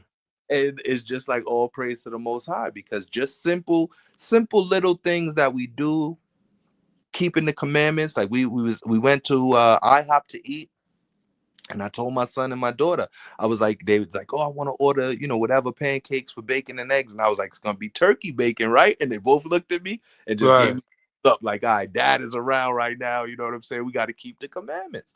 And you know what I'm saying? It's simple little things the Most High told us to do, which makes what it says in Deuteronomy chapter 4, like you brought up, that the other nations will see and say, who is this wise and understanding people? That and that's what's going to happen when we get into the kingdom, and Yahweh and Yahweh Shai writes the word and writes the laws, statutes, and commandments on the tablet of our heart. Then they really gonna be like, dang, forget it. Can't mess with it. We gonna get strength like David. That verse always wakes me up, because it's like the feeble among us. That means the people that the elders, like older. I don't just mean elders, like from a teaching standpoint, but the older people that are in that make it into the kingdom, they're gonna have strength like David. You know what I'm saying? Like dag, you know what I mean? So the least among us, the least. You know what I mean? They slay a giant with a sling, bend a steel bow, and that's gonna be the older people. You know what I'm saying? So it's like, it's all on point, Cap. You on point. All praise to the Most High. Hey, our part. Let's get the next video the third video is in the playlist. That's the one that's 2 minutes and 56 seconds. And let me get Proverbs chapter 22 and verse number 1. Con. Yeah. You want me before the video or after the video? Hold that. And let's Okay. play the video first. Hold on, because I want to show you. This is the video right here, right? I'm gonna show y'all how important it is to have a father in the household as well, too, right? For us as Israelite men, how important it is to take care of our children and also to instill into them the laws and the commandments of God at a young age, right? Don't try to adapt to the ways of this wicked ass world. They gotta adapt to us. God, they gotta adapt to the laws and the commandments of Yahweh Shem Yahushua. The Lord said, "Be steadfast, unmovable, always abounding in the work of the Lord." Wisdom of Solomon 5:1. Then shall a righteous man stand in great boldness against those that have afflicted him and made no accounts of his labor. Right?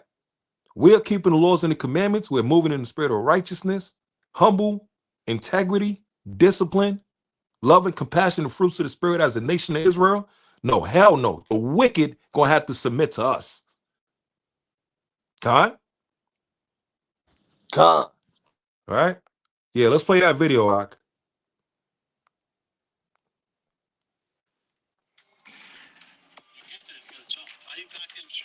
Every time I come out here, I tell you to tie your shoe. It was all mental. He was just trying to see where I was mentally, and then he pushed me and pushed me. And then, where do you stop? Go. Come on, Jay. Here we go. Okay. Where goes he going? Let's go right here. Full speed. Left hand now. Crossover finish to the right. Good touch, Jay. Come on. The mental part of it was huge for me because I didn't really think about it until I got older. I was like, half the stuff I'm doing now is easy. Yeah, because it's doing it. It's yeah. Full speed. Good. Change direction on the break. 1-on-1. Go. Ginobili. Go.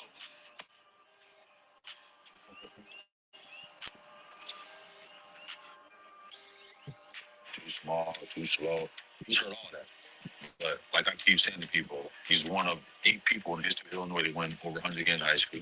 He's won over 100 games in college. He won 2 gold medals. So at the end of the day, you keep doubting him, he's winning. Bring back son.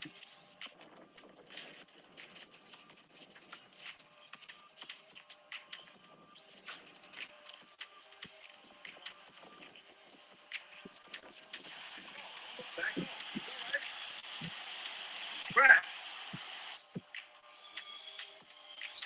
One more.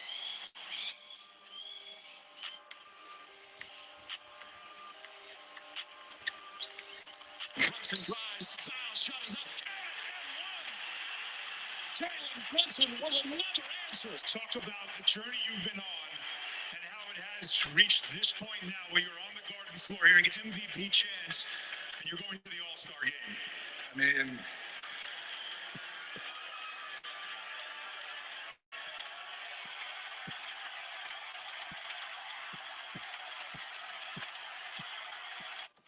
he always used to ask me, is this what you want to do for a living? So no matter what mood I was in, the answer was always yes. When did he start asking you that? I was like 7th grade.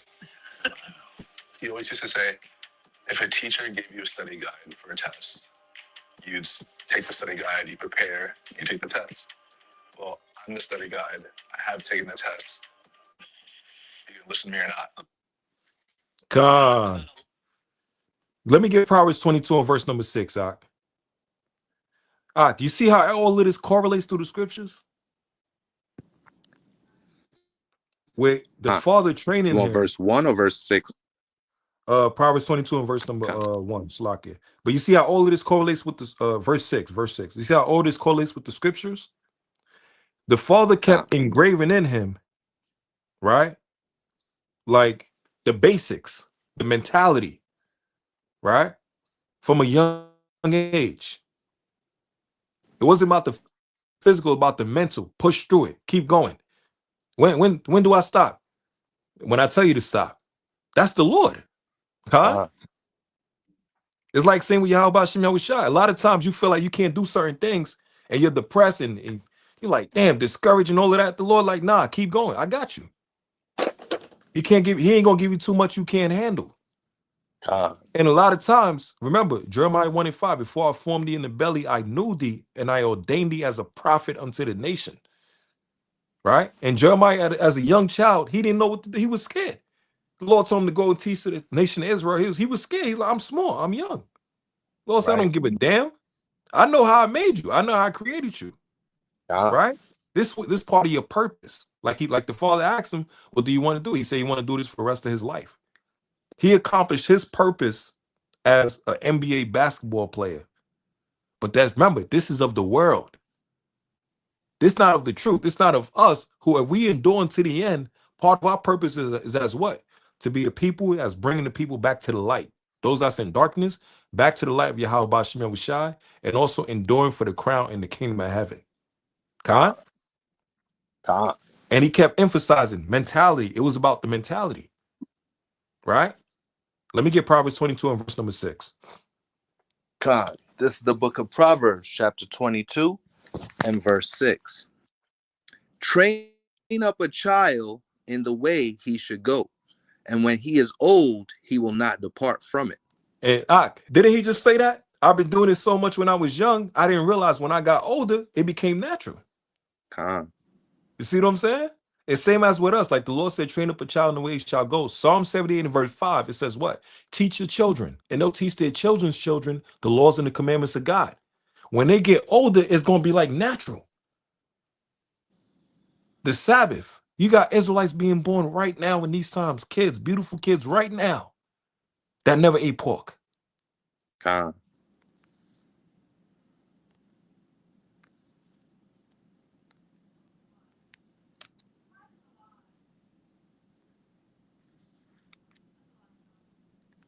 As a child, chance because you came into the truth like 30 or 40 years old, or 20 or whatever.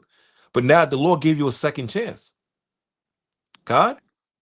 And like Sirach chapter 30, where the Lord speaks about a father with a son, when he trained up his son, he goes against what? He's trained up his son to be an avenger against his enemy. Same as with us. The Lord is training us up at a young age, spiritually right now, so we can get the laws and the commandments of God, so we can be strengthened as a nation, and it's going to help destroy the other nations, especially the Edomites and the enemies of God. The more we love each other, the more they're being destroyed. Look how simple that is. And what is love? John 14 and 15, keeping the laws and the commandments of God. Having love towards your neighbor, towards your people, preferring one another, right? But you got to train up your child when they're young and instill that law into them. And that's what was instilled into Jalen Brunson, mentality. Because the father already knew he was going to be short. So he's like, look, I'm going to instill that mentality into him. Like a lion, Proverbs 30 and 30, the lion which is strongest among beasts, turn back from nobody. He takes on all challenges. Why? Because he believes he's the king because of his mentality. God? I don't part. Let me get the next video because we're going to close out at 9:30 Eastern. Let me get the next video. Let me get the one with facing the giants.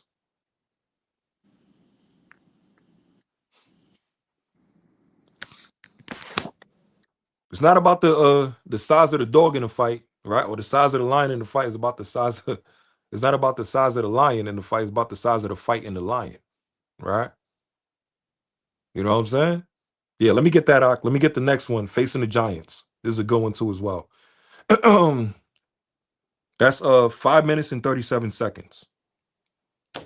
The death crawl scene, right?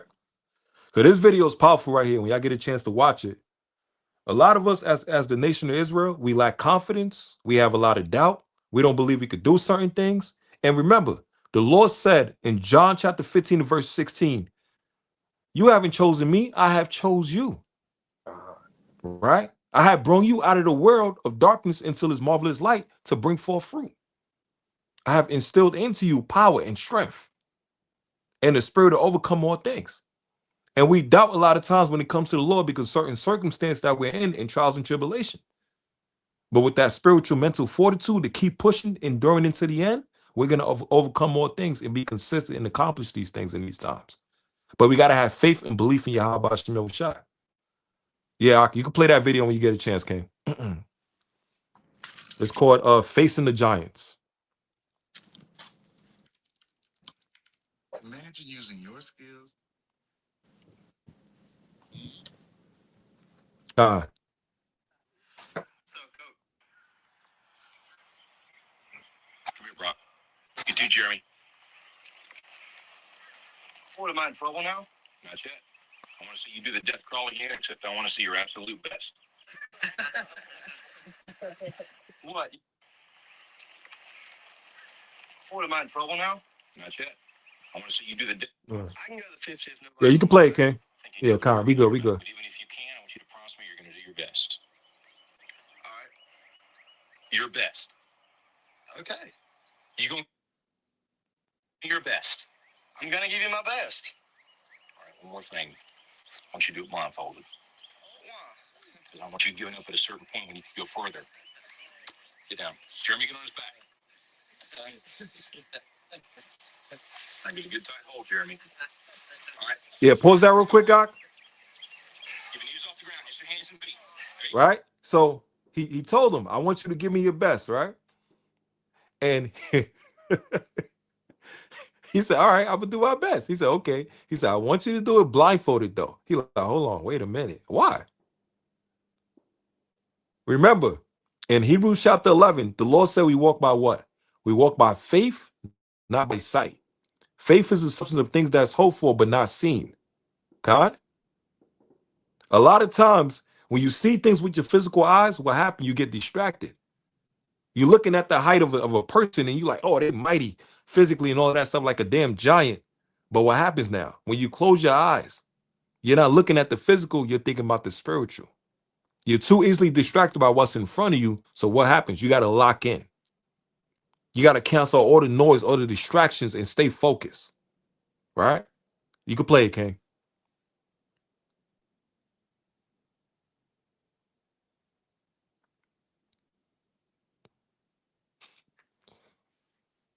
Yeah, you can play the video, the Water King. A little bit left. There you go. Show me good effort. That way, Brock. You keep coming. There you go. It's a good start. A little bit left. A little bit left. There you go, Brock. Good strength.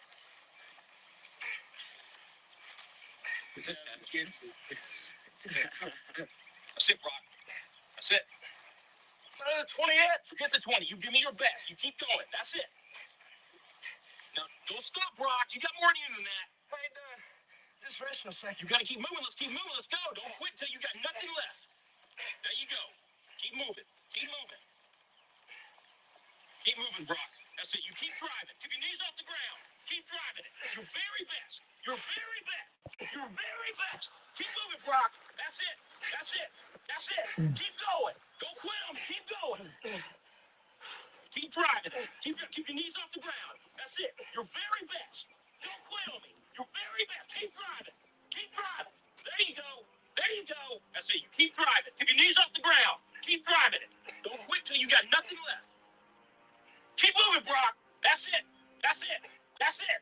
Keep going. I want everything you got. Come on, keep going. It hurts. Don't quit on me. Your very best. Keep driving.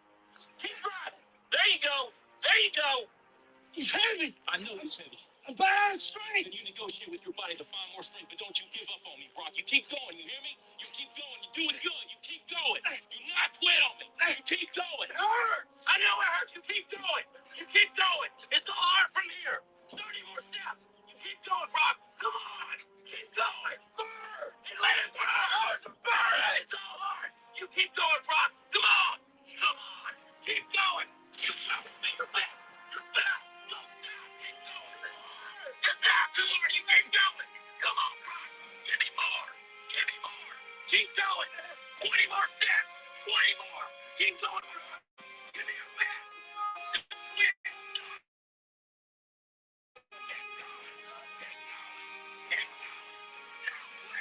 Don't quit. Don't quit. I'm telling you, don't quit. Keep going. Keep going. Don't fuck, Kelly. You don't quit on me. No, you keep going. You keep going. 10 more steps. 10 more. 10 more. 10 more. Keep going. Don't quit. Give me your heart. You got it. You got it. 5 more. 5 more. Come on, bro. Come on. Don't quit. Don't quit.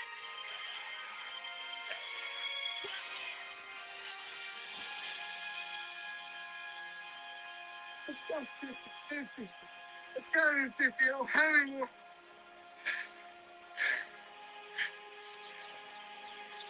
Look at Brock. You're in the end zone.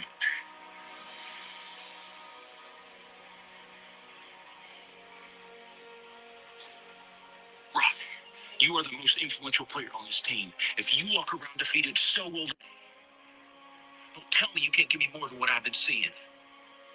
You just carried a 140-pound man across this whole field in your arms. Brock, I need you. God's gifted you with the ability of leadership. Don't waste it.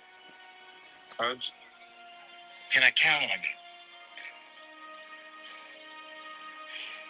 you? Yes. Coach? What is it, Jeremy? Only 160.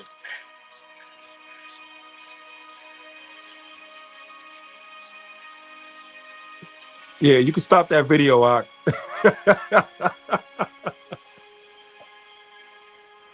Good. Ak, let me get Sirach chapter 2, man.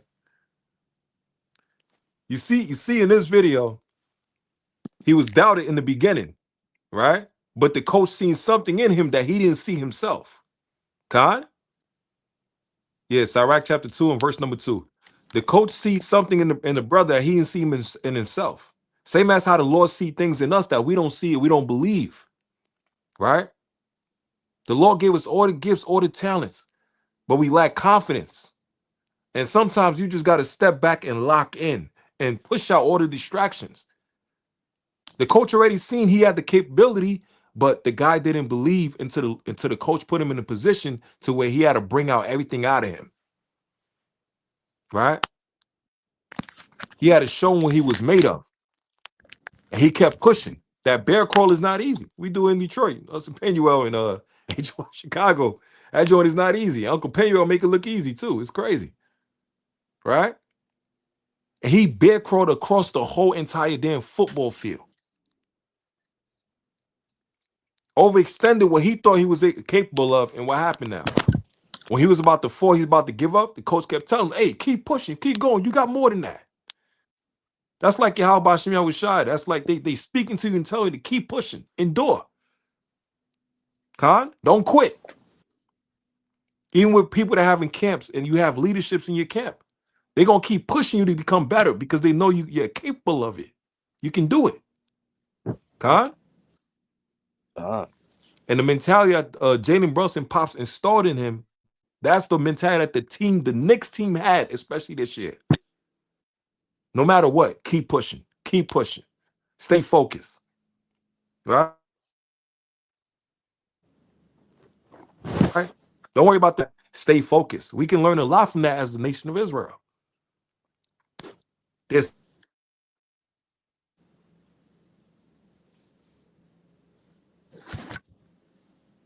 so much we can give to the. Bring what you got, Ak. Sirach 2 and 2. The book of Sirach, chapter 2 and verse 2. Set thy heart aright and constantly endure, and make not haste in the time of calamity. Read on. Cleave unto him and depart not, that thou mayest be increased at thy latter end. Right. It said constantly endure. That's what he had to do. He had to endure. Right? That's like we telling y'all, let's keep enduring. Whatever trials and tribulation the Lord put us through is a test so we could get stronger. We got to overcome it and endure. Don't quit. Read on. accept whatsoever is brought upon thee, and be long suffering, when thou passest into humiliation. Right. You see? And what version is that, King? This is the 1895 version. Khan. So check this. It also says what? Whatever is brought upon thee, take cheerfully and be patient when thou art changed to a lower state. For gold is tried in a fire, and acceptable men in the furnace of adversity. Believe in him, and he will help thee order thy way aright, and trust in him. Khan? That's about enduring. You're being tested. You're being tried through that fire. That's what happened with the brother in the video. He was trying to give up, and the coach kept pushing. Nah, go through that fire. Keep going. Don't stop. Don't quit. Right? All right, I'm please some quick ones, because I know you got to go. Let me get Jalen Brunson, Finals MVP, Day versus Goliath. That's the second video. There. Constantly endure, Israel. All right, let's get that. All right, you can start it, King. God. From the beginning. Winning their first championship in like 3 years. And then, but this is a message to the youth, man. And to all the youngers out there, man, that get on the football field, on the baseball field, on the basketball court, on the track, whatever, man. This is to you. If you watch what Jalen Brunson displayed in the NBA Finals, man, being the smallest person on the court, man, and dominated, man, had his presence felt, left his footprint up and down the court, had the biggest impact during the whole series, man, and went up against a giant, literally a giant, and Victor Wembanyama, man, who standing at 7'4", when he raised his arm, man, he probably close to 8 foot tall, man. So anybody, kid out there, man, that thinking like they too small, it ain't about how small you is, about that right there.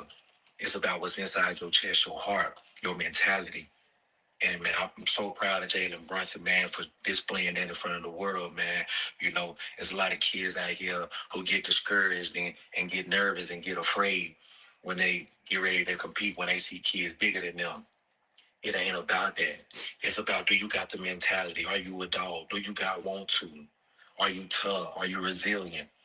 And Jalen Brunson displayed all those things, man, during this whole finals run. And he showed a mentality that all kids need, whether you big, tall, small. You know what I'm saying? It's a beautiful thing to see, man. And it's just a message to the youth, man, dog. It don't matter your size, dog. You just gotta be a killer. You gotta be a dog. You gotta have a mentality, man, that you won't be denied, man. Hey, man, shout out to the New York Knicks, man. Appreciate all the support. God. Now let me get the last one, the 13-second video, King. And I got the rest. The last one. Because we're going to touch on that as well. Me and y'all was out. Let me get the last one. Because I'm going to show y'all. In this video, they kept trying to bully him. Right? They try to get him out of his game. They try to bully him. Why? Because they was like, we can get him out of his game, right? And push him around and injure him and all of that stuff. He's going to back down. Because they was looking at his size. But they didn't understand how mighty his mentality was. Because he was trained like that since he was young. It wasn't about the size. It was about the mentality and the heart. Khan? And remember, in the book of Ezekiel, the Lord said, I'll make your head hard against this. Right? And this video right here, what happened? Let me show y'all this real quick. And then I won't probably look. You can play that, yeah. Khan, you can play it out. Let me see. Just trying to push him away. Khan, the water came. Khan. Yeah, that's it on the videos. In that video, it showed you they was trying to headbutt him and all of this stuff. He was right near the Spurs bench. They was trying to intimidate him because of his size. Right? They thought that it was bigger than him and taller than him and more muscles than him and all of that. They had the numbers around him, but he wasn't backing down at all. Right? Y'all what's up? Let me get 2 Timothy chapter 1 and verse number 7. All right. Salaki, I didn't hear you, Cap. You said first Maccabees? 2 Timothy chapter 1 and verse number 7. Salaki, 2 Timothy. Okay. Verse 7. It's the book of 2 Timothy chapter 1 and verse 7. For Yahweh gave us not a spirit of fearfulness, but of power and love and of sound mind. Right. So the Lord gave us the spirit of power and of love and of a sound mind. Right. The two things I'm going to use for that situation is of a sound mind and of power. Right. In the midst of, pressure, as they would say, where everything is on the line, the game is on the line and all of that stuff. He's fighting against the home crowd in San Antonio with the Spurs and all of that stuff. Right. He had to have a sound mind because throughout this series, the Knicks kept coming back. And it's crazy. Like a Knicks fan ain't used to that, bro. It's the opposite. Right. All right. They be up 3 quarters and we like, oh, we got it in the bag. And then the 4th quarter come, you go to sleep, you wake up the next morning, they was up 30 points and then they got blown out by 60 points. You're like, what the hell is this? Right. You know what I'm saying? God. It was the total opposite. We got used to that. It wasn't you down by 3 quarters and then you end up winning the game by 10 points or 20 or 1 point, whatever. But it tied into mentality, right? Working together as a team, staying focused together as a team. And that's what was crazy about this team for this year, especially, right? And he said he gave us the spirit of power and of love and of a sound mind.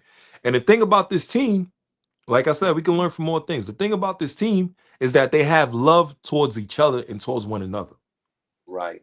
They actually cared about each other. And guess what? Jalen Brunson and I think it was Mikal Bridges and Josh Hart, they used to be teammates in college for Villanova, right? And guess what? Those 3 stuck together. And what happened now? They ended up being on the same Knicks team. And guess what? They won the championship together as a team. Okay? Right. What you were saying? No, I said right. They won 2 twice in college. Yeah. And then then they won this one too. Mm-hmm. Let me get Ecclesiastes chapter 4 and verse number 8. It's the book of Ecclesiastes, chapter 4 and verse number 8. There is one that is alone, and he hath not a second. Yea, he hath neither son nor brother. Yet is there no end of all his labor, neither are his eyes satisfied with riches. For whom then saith he, do I labor, and deprive my soul of good? This also is vanity. Yea, it is a sore travail. So I'm going to use this precept for an example with a player named Carmelo Anthony, right? Carmelo Anthony was used to doing everything by himself, right? And he was more of a scorer. And, he was a scorer, but he could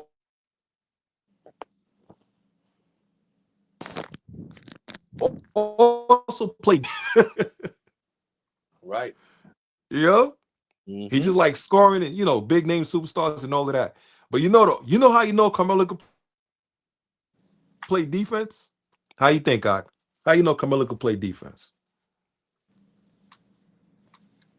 Well, he was good at defense, but he made it all the way to the NBA. That's one way you could tell. But he was good on D as well. God, there was 2 times I've seen the man played top 5 defense throughout the league, locking dudes down, right? The number one example, whenever he played LeBron James. Whenever he played LeBron James, now the nigga could play defense. You know what I'm saying? And he was locking them down. And you know why? Because the matchup that they had was like a mano-a-mano type of matchup. Right? So Carmelo could score, but he could also play defense, but he refused to play defense on certain things. He left it to everybody else. But as a superstar, you got to lead by example. Right? Michael Jordan led by example. Right? So with Carmelo, it was more of I'm going to do things my own way and all of that stuff. Right? But with Jalen Brunson, it was different because even though he's the shortest, he led by example. Right? Read on. two are better than one, because they have a good reward for their labor. Read on. For if they fall, the one will lift up his fellow. But woe to him that is alone, when he falleth and hath not another to lift him up. Right. So you see, when you're by yourself, you have nobody to pick you up. Right. But when you're moving as a team and you have love and compassion and y'all truly love each other and y'all know how to, stick together and roll together as a squad, right? And make sacrifices. It makes the win even much better. Khan? Jump to verse number Slack here. Jump to verse number 12. Khan. Verse number 12. The book of Ecclesiastes, chapter 4, and verse number 12. And if a man prevail against him that is alone, two shall withstand him, and a threefold cord is not easily broken. Right. So all throughout the season, a lot of people kept doubting Jalen Brunson and the Knicks and kept saying like they ain't gonna do this, they ain't gonna do that. He's too short, right? He can't score his points and all of that stuff. But he was a man of sacrifice. Why? Because guess what? He won the championship in college with two of his best friends, which was Josh Hart and the other one was who? Mikal Bridges, right? Yeah, Bridges, right.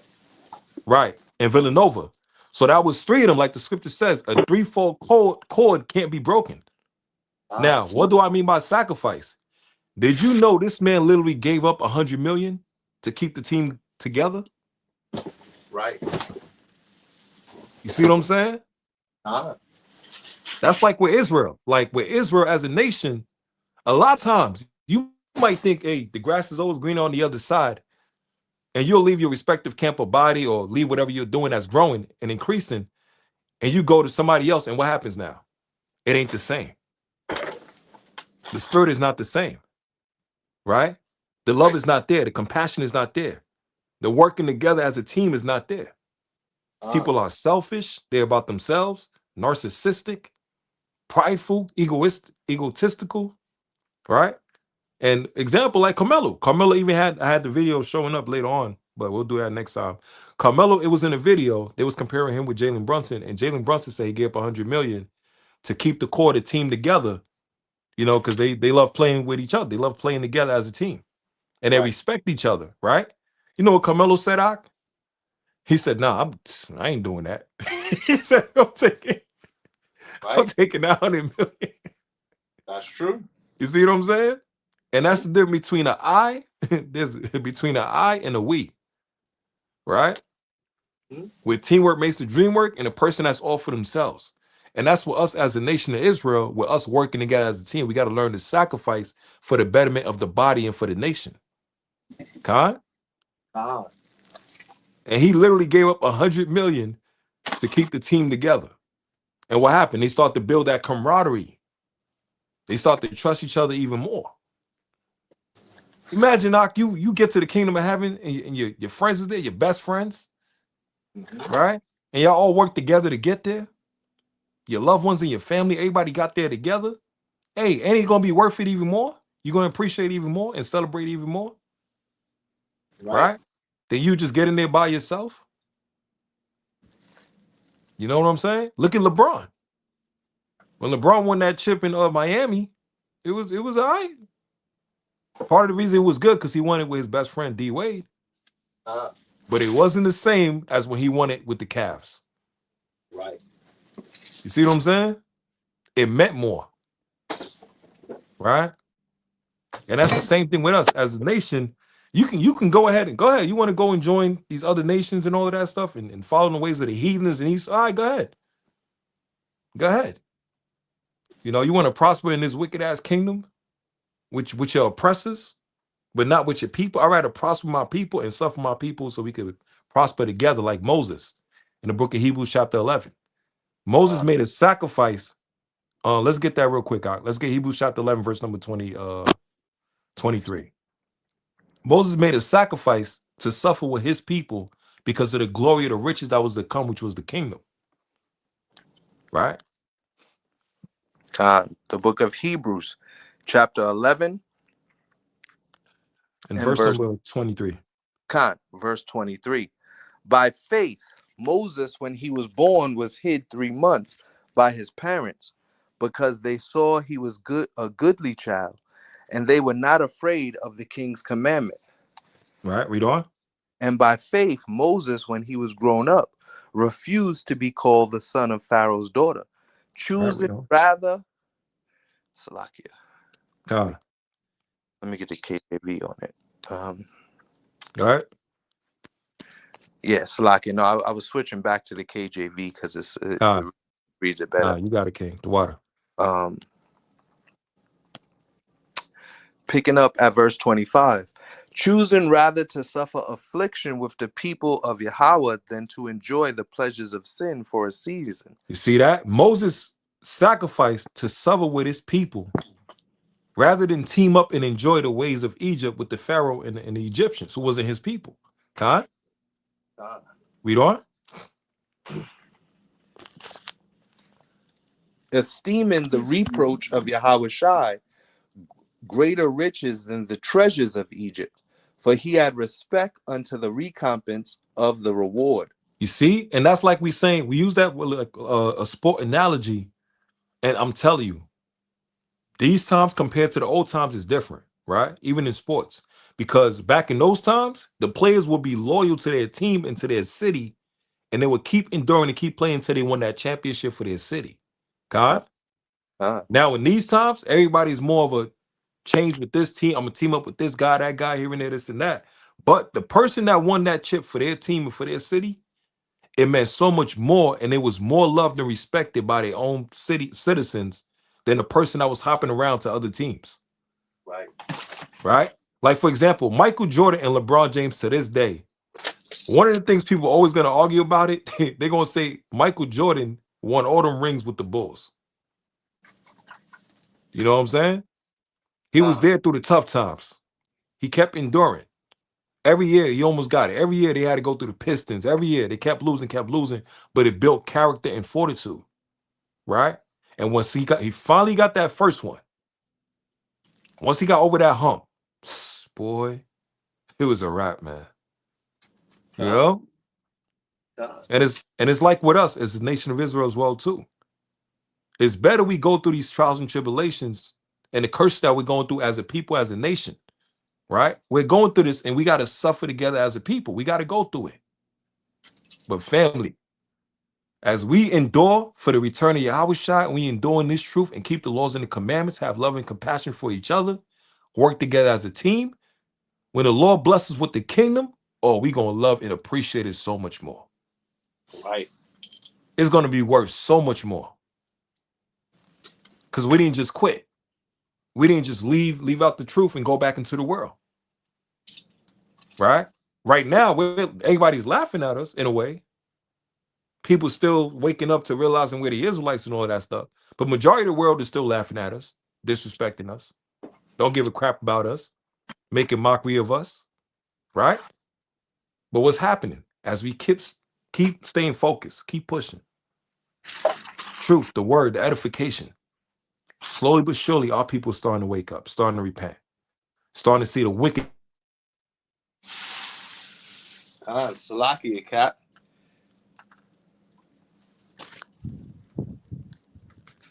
Hello?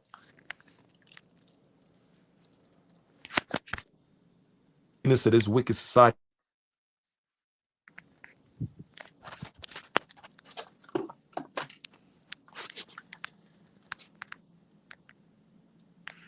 Shalom, can you hear me? Yeah, my phone was going in and out too. I was gonna say Salakia. Also, people camp hopping, don't have, trying to run around and find different doctrines and find who's the best teacher in all of Israel with the most breakdowns, and they know every precept in the world. And the next thing you know, they get their heart broken when their favorite teacher ends up being a sham and a shiesty scam artist. You know what I'm saying?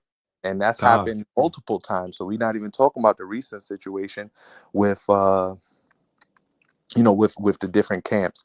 That's happened a lot. People camp hopping and moving around and trying to find itching ears with the doctrine, so they run to this camp because that camp is teaching what they want to hear, versus stop trying. You know, and all of Israel needs to do that, to stop doing that. All of Israel needs to stop running around from place to place to place, to teacher to teacher to teacher, to camp to camp to camp, just because they teaching something that you want to hear for the day, or they teaching something that makes you feel good or makes you feel like you're right.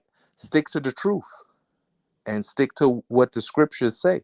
Thus saith the Bible, thus saith the Holy Lord, the Holy Bible, thus saith the Lord. Not run back and forth with itching ears, trying to being turned by every wind of doctrine. God, beautiful point, King. Right? Let me get Proverbs chapter 3 and verse number 5. We got a couple of more, then we'll close out in 10 minutes. All right. Right? God, the book of Proverbs, Salakia, Proverbs chapter 3 and verse 5. Right? The book of Proverbs chapter 3 and verse 5. Trust in the Lord with all thine heart, and lean not unto thine own understanding. Right. So this ties into it, same as with a coach on the team. He's giving you the plays because he see things a certain ways that you don't see it. Right? Same as with the Lord. The Lord see 10 steps ahead. It's certain place he got set up for you that you don't see, but you got to trust in him. Why? Because he understands it's for the betterment of the team. Same as with Yahushua. Right? And that ties into faith and believing. Look what happened with Joseph. He never thought that he would get sold by his brothers, get thrown in prison in Egypt, right? People lied on him and all of this stuff. Potiphar's wife tried to molest him and everything. He kept his integrity, kept enduring while he was locked up in prison. And then the Lord showed him that dream, 7 years of the famine coming. He told the Pharaoh what was going on. And then what happened? The Pharaoh, because Joseph broke down his dream, the Pharaoh rose him up. Make not haste in a time of trouble, but endure, constantly endure. Because what? The Lord going to raise up his state. That's what he did for Joseph. Right. But he never imagined that would happen. The Lord didn't give him the step-by-step play like he did with Moses, with the plagues. But Joseph had faith. And next thing he became the second in command of Egypt. And later on, his position was used to help his own people. Later on when the famine came. God? So a coach, the same as like Yahweh Shemel Shah, they're setting you up in a position to win. But it might not look like you're winning now. Right? But you still got to have faith. You still got to believe and endure. Because everything's going to work out according to the plans of the Lord. You got to believe the Lord's not going to lead you astray into wickedness or destruction. Same as a coach. They're not trying to set a place for you to fail. They want you to succeed. God?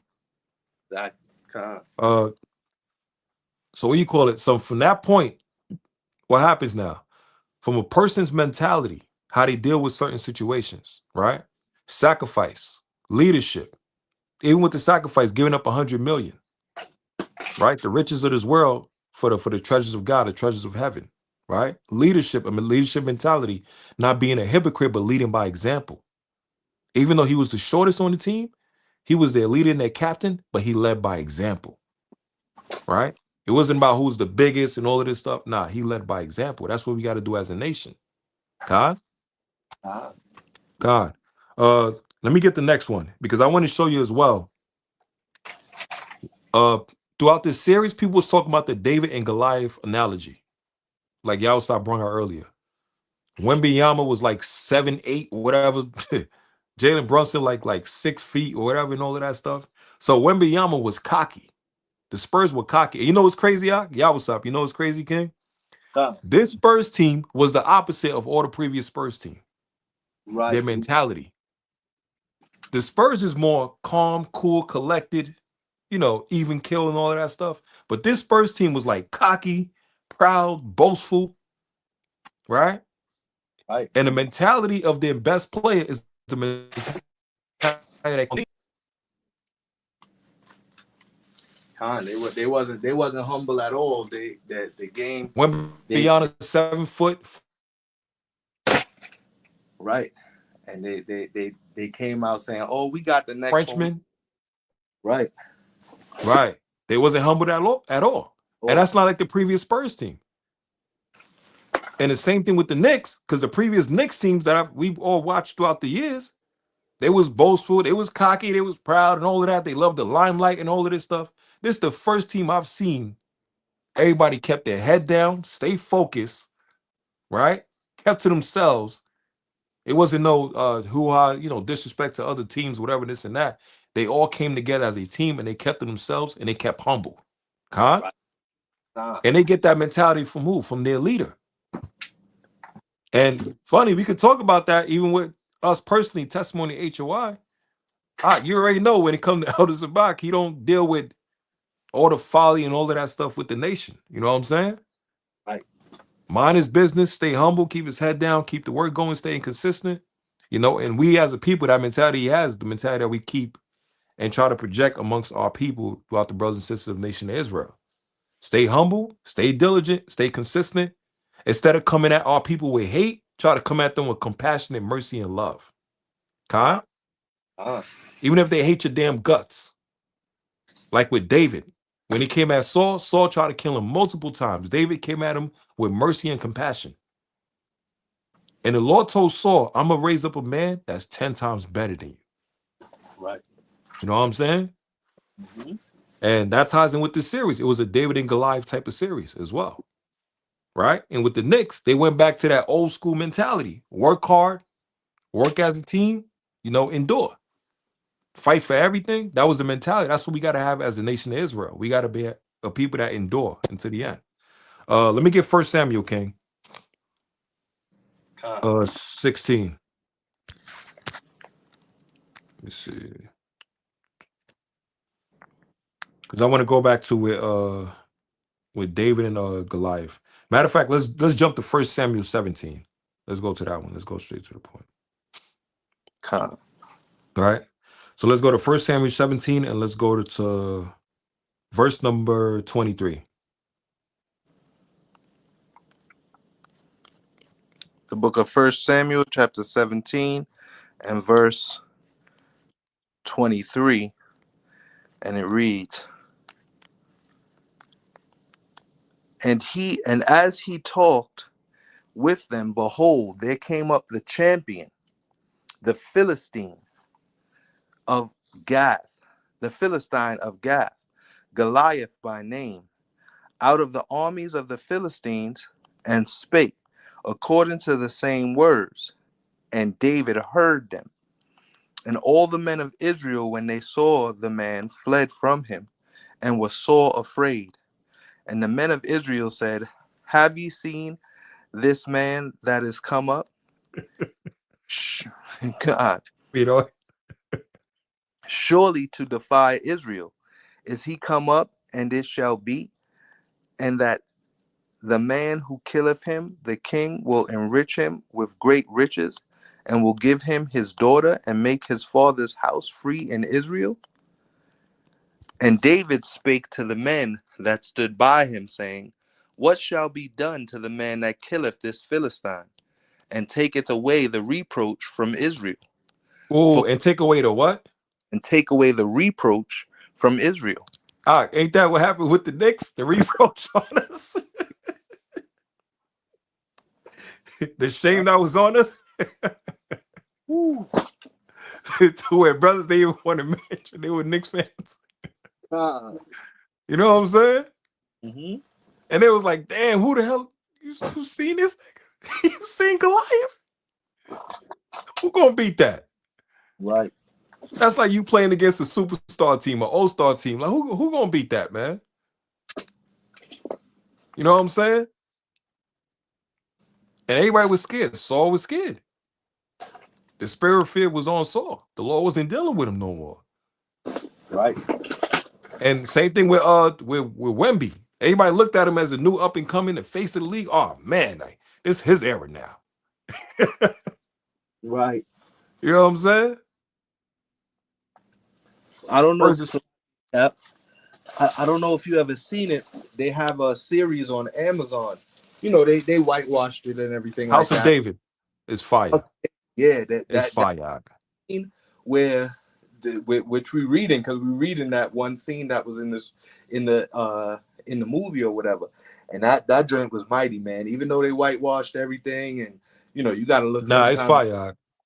Yeah, you got to Yeah. look past the color lines, and you know, we already understand the truth, so it's we know what the truth is, so it's nothing that we should be really having to complain about when we see those type of things, because we already know what it is. We already know what Esau did, you know what I'm saying, and what Esau does basically. So that joint right there, yo, that's fire for anybody that Yeah. House of David. Check that joint out, because the way that they played that part right there, where you see David come out and he's like, "Man, who is this Philistine dog?" That's one of my favorite parts in the scriptures, where David come out and he just shut Goliath down. You know, this dang on Philistine dog, man. Y'all out here acting like y'all scared of this cat. We name of the Lord. You know what I'm saying? The God of the armies of heaven. You know what I'm saying? So that's one of my favorite joints right there, man. In the all that you read that, you ain't in the truth if you don't read that and it don't get you hyped up, because that joint got to get you hyped up when you read it. Like, yeah, that part was fire, because he was cursing everybody out. He like, hold on, man, y'all 40 days, and remember he was fighting against his pops, trying to get on the battlefield. Right. I want to go, and no, stay home. Stay home. And David found out for 40 days you had this Philistine talk crap, curse out the nation of Israel and go against the Lord God. Right. First time on the battlefield, he came with a slingshot. He was like, yo, like what? I'll fight him. Right. I'll take this. You know what I'm saying? God.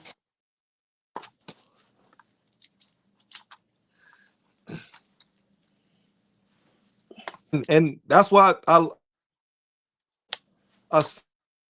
the people of the world, they're shocked and they're confused, because they're like, you're not scared to die? They know your face is all out there and all of this stuff, and you're all over the videos, all over the news and everything, right? You're not intimidated. They're going to come and get you. You're not scared. You're not scared they're going to lock you up? Nah, hell no. Because we have faith that the Lord is the one that's going to protect us. Exactly. So we wanted to go out to the highways and hedges and teach our people, put our life on the line, and also do what? Also rebuke the hell out of these wicked devils and expose their wickedness that they're doing throughout the world. And to wake up the eyes of our people to come back to the Lord and repent and keep the commandments. So we're sacrificing ourselves, which actually what we're doing in this battle. And you can't go to a battle with fear. Right? Now, they was looking at David in that show like, hold on, where's your shield? Where's your sword? I don't need that. I don't need that. Why? Because it was his mentality. Why was he so confident? Because he had faith and belief that Yahweh Shemel Shai was going to guide and protect him in all things. They couldn't see that. They only looked at the stature from the outside. They couldn't see the mentality that he had and the spirit that he had of the Lord behind him. Right? Read on.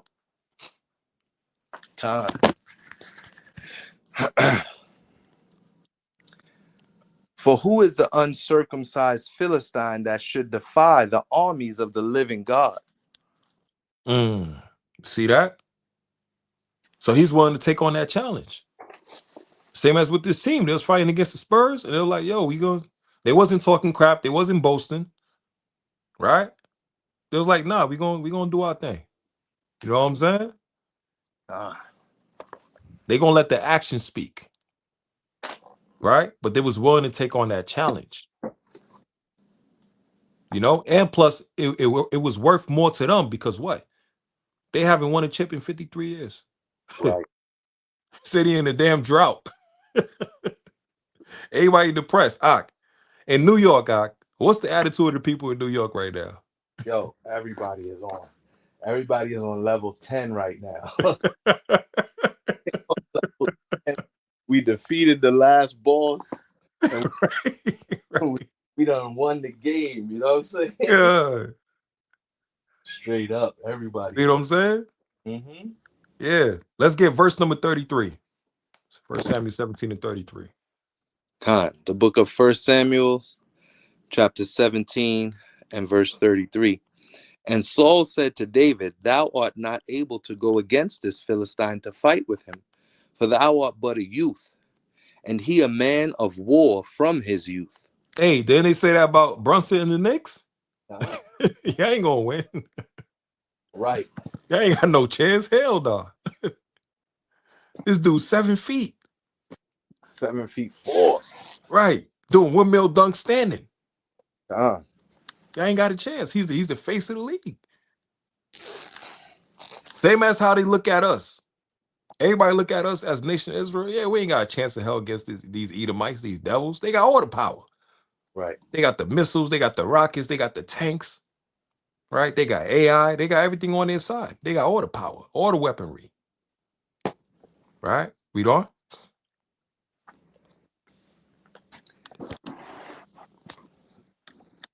Salakia, quick precept. I'm not going to even, everybody knows Exodus 15:3. It's David knew this scripture. The Lord is a man of war. Everybody else is telling him, it says, and he a man of war from his youth. They talking Goliath was a man of war. King David knew the scriptures. He knew Exodus 15:3 that the Lord is a man of war. He wasn't. He called him a Philistine dog. Right. Who let the dogs out? Right. God. Who let the dogs out? God. Yeah, and Psalms 144:1, when David said, the Lord teacheth my hands to war, my finger to fight. My fingers to fight. Exactly. God. Another one of my favorite scriptures. Out in the way they shall go. Same as Brunson's pops was training him when he was young. Right. He was training him from the angle of what? Mentality. Right. Just keep pushing. Keep pushing. Stay consistent with it. You know, training some of the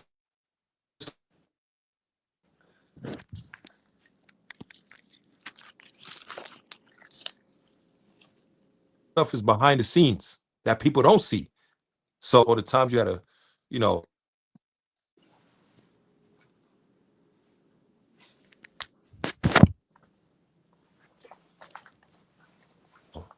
praying, fasting. These are the things that people see that the Lord said not to boast about, right? But between you and Yahweh. Right.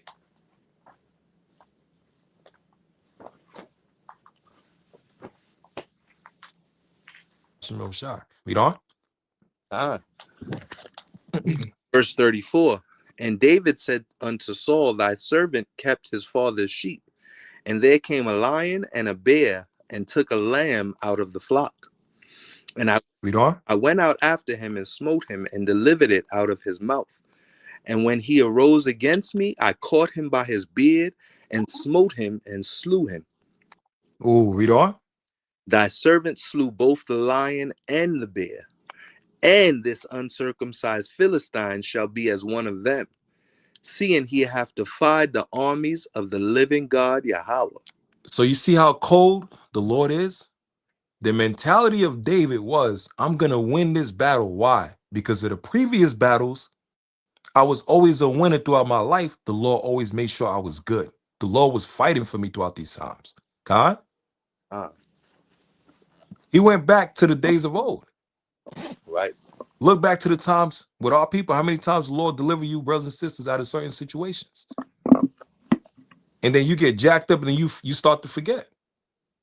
Right? But David said, listen, I was in a situation with a lion and a bear, defending the lamb, defending the sheep.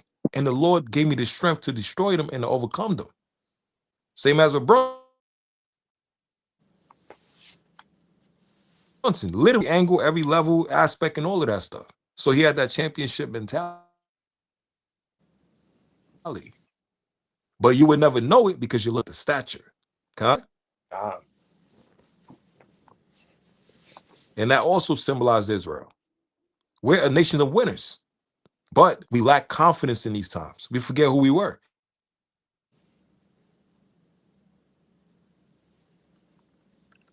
We forget it's right. Look at Moses, right? Look at Joshua. Who the Lord used Joshua and Caleb.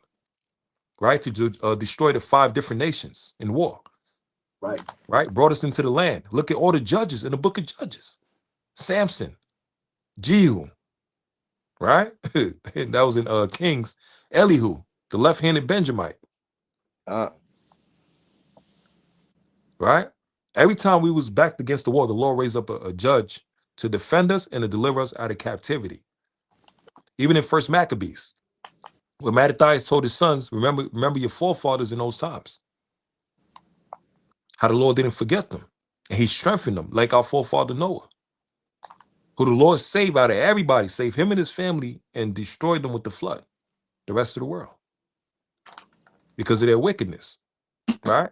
So we got so many examples. Look at Daniel, who was in captivity, and what happened? The Lord protected him and Meshach and Abednego and Shadrach against Nebuchadnezzar. Right. And we overcame. Joseph, like we said earlier, Jacob. You know what I'm saying? We got so many examples of our forefathers that overcame. The sisters as well, too. We talked about Judith. We talked about Esther. You know, Sarah, so on and so forth. Deborah, right? Susanna, Hannah. Like, we got so many examples throughout the scriptures of our sisters that overcame because they had faith and belief in the Lord. And with the Knicks playing against the Spurs, in the mentality of Jalen Brunson, it was just another test. With the faith that he had in belief, they was able to overcome, and they did what? They pushed out all the distractions and stayed focused. And that's a lesson we can all learn. Because all throughout the series, people was like, yeah, he's too short, he can't make it, and all of this stuff. A lot of doubt. You know, he's not the #1 option and everything. Right? They're gonna lose in the they're gonna lose the first game and they ain't gonna play no more, they're gonna quit. Right. And they made a historic comeback, and they had I think it was like a 13 to like 3 run. Beat teams by like 20 points, 30 points, and all of that stuff. Right. And they don't got superstars on the team. It's just a group of brothers that know how to work together to get one goal accomplished together as a team. Right. You know? Shit, look at Mike Brown. Mike Brown was mocked at, laughed at. Everybody was saying, yeah, he can only do it because LeBron was there. Right. You know? And you know what's funny, Ak? Look how cold the Lord is. Because Ak, don't even in the NBA, they always have this certain system. They'll hire a black coach, right? And what they'll do, they'll allow the black coach to build the team, the personnel of the team, and Ak, what do they do next? They fire him and hire a white coach. And they fire him and hire a white coach. Ain't that crazy? That's what they did in Golden State with Steph Curry and them. Yeah, with Steph Curry. Because remember, you know what's crazy? Who was it? Mark Jackson. Jackson, yep. Mark Jackson, like I said, even though our people, they always believe in God. Now, Mark Jackson was a Christian, you know, here and there, this and that. But he instilled in the players prayer. Right. Always pray to God within a wicked world and also within a wicked league. All the homosexuality, the craziness going on, right? He instilled within the player, especially Steph Curry and them, and they loved him as a coach. They respect him as a man. He was a man of integrity, a godly man, and they loved him as a coach, right? Right. And just when they built the team, like Yawasab said, they fired him and they hired who? Hired damn Steve Kerr. Steve Kerr. So when the Warriors won the championship, who's the one that got all the credit? Steve Kerr. Steve Kerr. But they didn't give no credit to the dude, the brother, the black man, the Israelite man that helped build the team. Like they do to us today. Right. We built the system. We built the foundation for all these companies and franchises and all of this stuff. And guess what? Once it start to excel and start to make millions of dollars, who gets all the credit? Who's the face of the company? A white man now. You know what I'm saying? Look what they try to do with tendonism. You know? Jake was coming in and he was, man, everybody loved him. Right? Promotion, hey man, we got to get Unk this, we got to get Unk that, man. You had people traveling thousands of miles just to meet Unk for tendonism because of the spirit that he had. Right? Joyful. loving, happy. And he was a good cook, right? Barbecuing, grilling, and everything. But what happened? That white man got mad. He got jealous. So he tried to steal the company from Unc and actually fired him. And what happened? Look how cold the Lord works. Because with Unc, what happened? The people seen how Esau did him dirty, and guess what? They all came together and found a way to support him and get him his own thing. Exactly. Huh? And now what happened? He started to blow up. He's all over the news, all over the videos and all of that stuff. And his ratings, his views, everything just skyrocketed. But even that's the lesson right there, where it's showing you when we come together and work together, the Lord will bless that.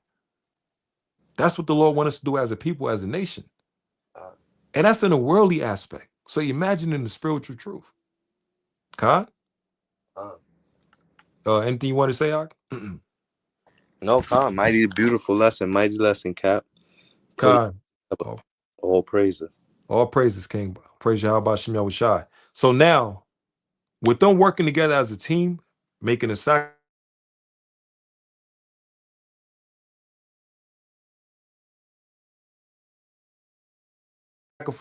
But what's happening now? Everybody was rooting for this team, right?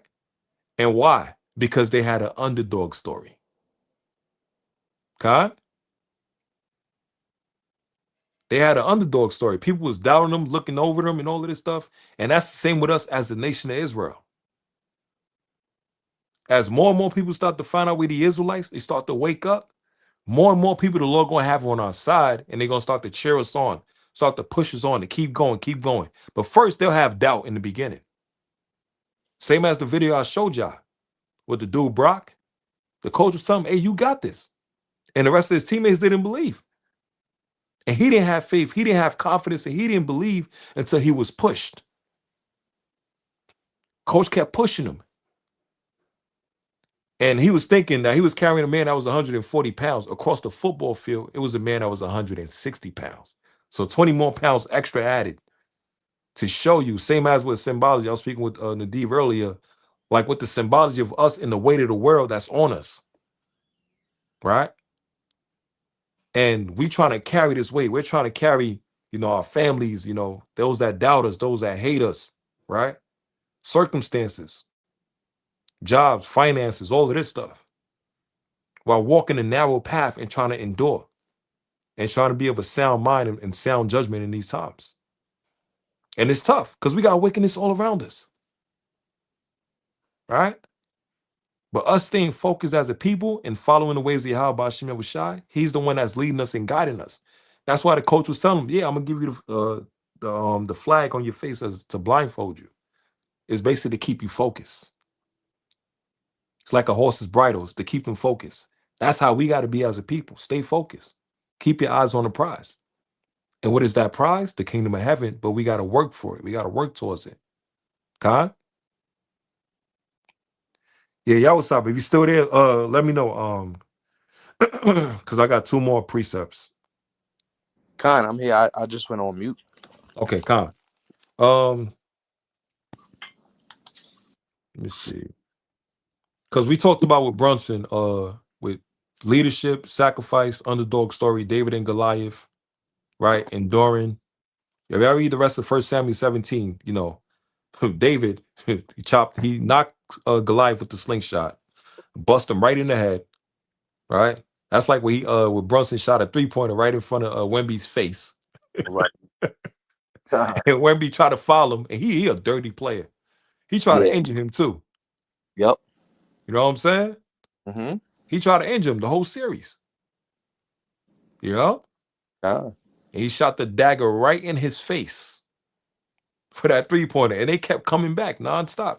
They was down by 30 points. The game that they won, game 4 with OG Anunoby, what happened?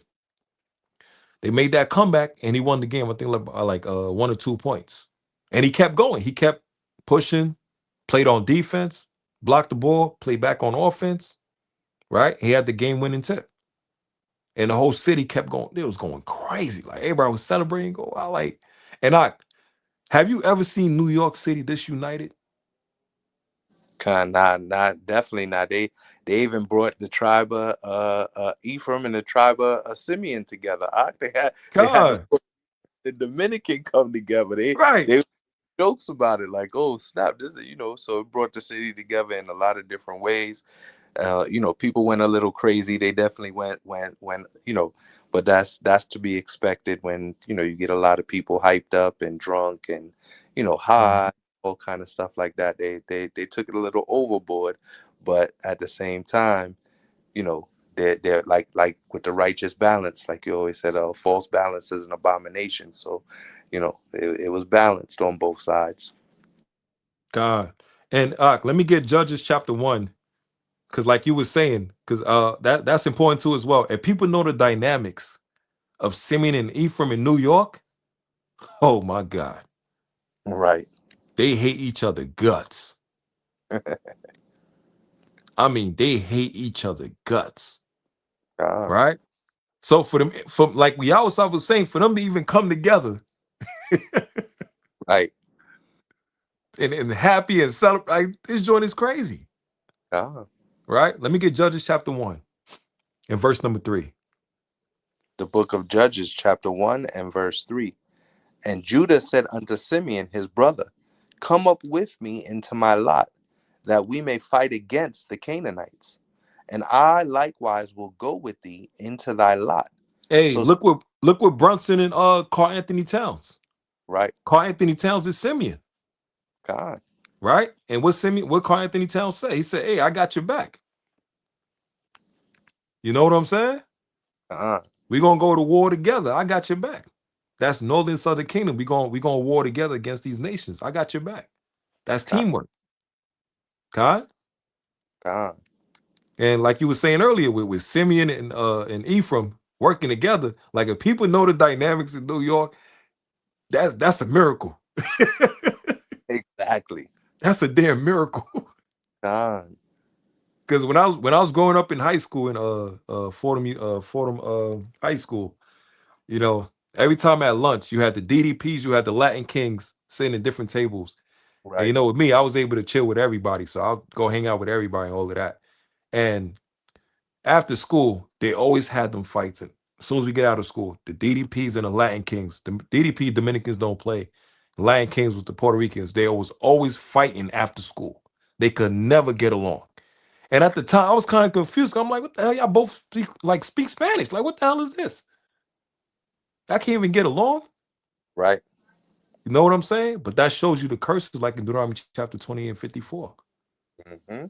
And it also shows you within sports was used as a tool to galvanize and to unify people. Right. You see what I'm saying? Hmm? Because I watched the videos, bro. I seen Esau, I seen Moab, I seen Ammon, I seen Elam, I seen Ham, I seen Judah, I seen Ephraim. Anybody with a Knicks jersey. God, everybody got a Knicks hat, a Knicks jersey, You and know what I'm saying? Laughing and dancing and partying and celebrating all of this stuff. Everybody is having a good time. Ain't no fighting amongst each other, amongst the Knicks fans. Because we're not going to talk about what they did to the Spurs. You know what I'm saying?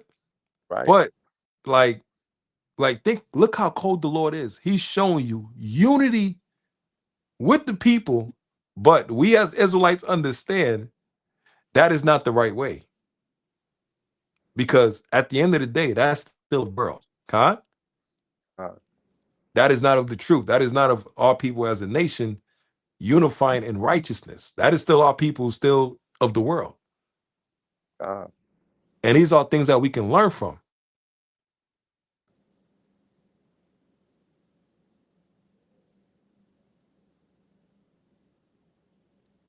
If they can God, huh?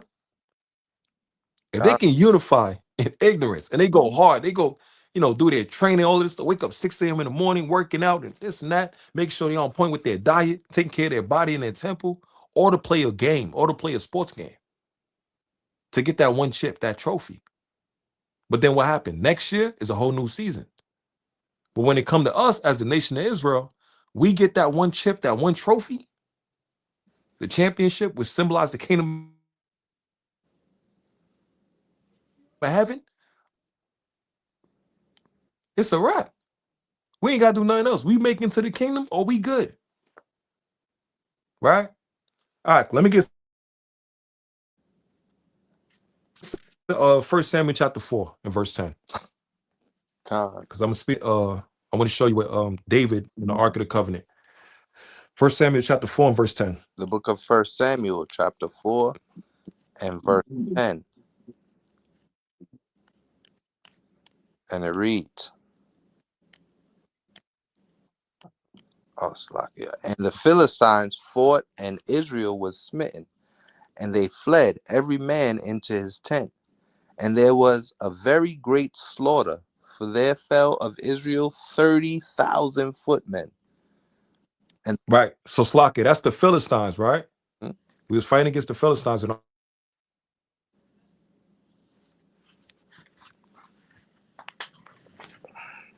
our people lost. Read on. And the ark of Yahweh was taken, and the two sons of Eli, Hophni and Phinehas, were slain. And there ran. Right. So the Ark, yeah, Slakia. So the Ark of the Covenant could symbolize like the trophy, right? It's like whoever got it, they got the reputation, they got the recognition, and all of that stuff.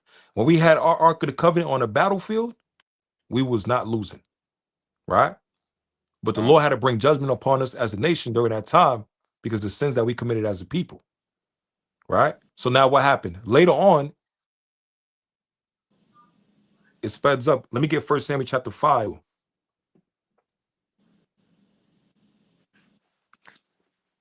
The phone went out, Cap. You said 1 Samuel 5 and what verse? 5 and 2. In verse number 2. 1 Samuel 5 and 2. Salakia. The book of 1 Samuel chapter 5 and verse 2. When the Philistines took the ark of Yahweh, they brought it into the house of Dagon and set it by Dagon. And when they of Ashdod arose early in the morrow, behold, Dagon was fallen upon his face to the earth before the ark of the Lord. And they took Dagon. Now jump to verse number 10. So what happened? The Philistines got the Ark of the Covenant, and it's not meant for them. It wasn't made for them. So what happened now? The Lord was bringing plagues and judgment upon them. They couldn't handle it. Khan? Verse number 10 now. The book of 1 Samuel chapter 5 and verse 10. Therefore they sent the ark of Yahweh to Ekron.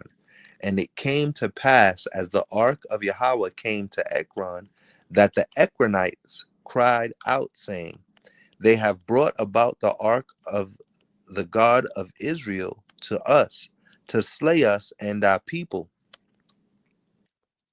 So they sent and gathered together all the lords of the Philistines and said, send away the ark of the God of Israel, and let it go again to his own place, that it slay us not and our people, for there was a deadly destruction throughout all the city. The hand of Yahweh was very heavy there, and the men that died not, were smitten with the emerods, and the cry of the city went up to heaven. Right. So from there, you could also tie the Ark of the Covenant. It was like the power of the scriptures, the knowledge and wisdom to understand the laws and the commandments of God. The chosen one, the Bible, the kingdom of heaven, right? All the blessings that come with it. The other nations can't handle that because it was not created for them. It was only created for us. God. So they had no choice but to give it back to us, because as long as they kept it, they kept getting plagued by the Lord. God. And Salakia kept inside the ark were the commandments. What are commandments? God. You see what I'm saying? So now let's go to 2 Samuel chapter 6 and read verse 1 through verse 5. So now David has the Ark of the Covenant, because during that time in 1 Samuel, that's where later on was Saul and all of them and all of that stuff, right? So now David got the Ark of the Covenant, right? And look what he does with it. 2 Samuel chapter 1 and verse number 5. The book of 2 Samuel chapter 1 and verse number 5. Slakia, chapter 6 2 Samuel chapter 6, verse 1 through 5. Slakia. All good. All praises to the Most High. The book of 2 Samuel chapter 6, the ark of the Lord. Again, King David gathered together all the chosen men of Israel, 30,000. And David arose and went with all the people that were with him from Baal of Judah to bring up from thence the ark of Yahweh, whose name is called by the name of the Lord of hosts, that dwelleth between the cherubims. Right. So now, if you check in verse 1, it said chosen men of Israel, 30,000, right? Now check this. When David went to war, he didn't just do it by himself. He had a team. Khan? He had a team. And the mighty men of David in 2 Samuel, it speaks about it. 2 Samuel chapter 6, on down throughout this chapter, and also in Psalms 23. Right? In 2 Samuel chapter 8. David had a mighty team of mighty men. Right? And the top of those team was he had 37 mighty men. Right? And it was all sharp, they was all mighty, they were strong. You know, the Lord gave them power. And they was putting these nations to death. So he didn't just do it by himself, right? Let me get 1 Samuel 22 and 1. And we'll go back to 2 Samuel. The book of 1 Samuel chapter 22 and verse 1. David therefore departed thence and escaped to the cave of Adullam. And when his brethren and all his father's house heard it, they went down thither to him. Right. And remember in the time when David was getting chased by Saul? Before he was king, right? This is the same day we're reading about, like in 1 Samuel 17 and also in 2 Samuel 6. Because what happened? Once you start to win, you forget how you started in the beginning. Right. You start to get proud and cocky, right? But this was part of David's beginnings. Read on. And everyone that was in distress, and everyone that was in debt, and everyone that was discontented gathered themselves unto him, and he became a captain over them, and there were with him about 400 men. So of those 400 men, if you go back to, let's go back to 2 Samuel chapter 6, those were within the 30,000, right? But the mentality of these men that all gathered with David, they were going through stress, they was going through debt, they hated the society that they was living in with Saul, oppressing the people as a nation, right? They were like castaways, right? So these were the people that was gathering with David. And that also symbolized us as a nation of Israel. We're like the black sheep of our family. Right. So all the stuff that we go through, people's going to doubt us. They're going to make fun of us. They don't believe in us. They think we're in a damn cult and everything. And we're in this wicked society that we're living in, suffering the curses. And we want to make a change. We want to come out the ways of the world into the ways of light. So they all gathered with David, who was a righteous man. Right? Let's go back to 2 Samuel chapter 6. The book of 2 Samuel chapter 6 and verse 3. And they set the ark of Yahweh upon a new cart, and brought it out of the house of Abinadab, that was in Gibeah. And Uzzah and Ahio, the sons of Abinadab, drave the new cart. And they brought it out of the house of Abinadab, which was in Gibeah, accompanying the ark of Yahweh. And Ahio went before the ark. And David and all the house of Israel played before the Lord on all manner of instruments made of fir wood, even on harps, and on psalteries, and on timbrels, and on cornets, and on cymbals. Right. So what is this tying into? Because remember, they're carrying the Ark of the Covenant on what? It start with a C. Chariot? Yeah, a cart. A cart. Yeah, like a chariot, like a cart. Yeah, right. Like a driving vehicle, whatever, and all of that stuff. Right. It's the same symbology with a championship parade. Right. Once they get that trophy and they going through the city with that float, they driving around. Right. They carrying it around, and what's happening? They're playing music, everybody's celebrating, everybody's happy, everybody having a good time.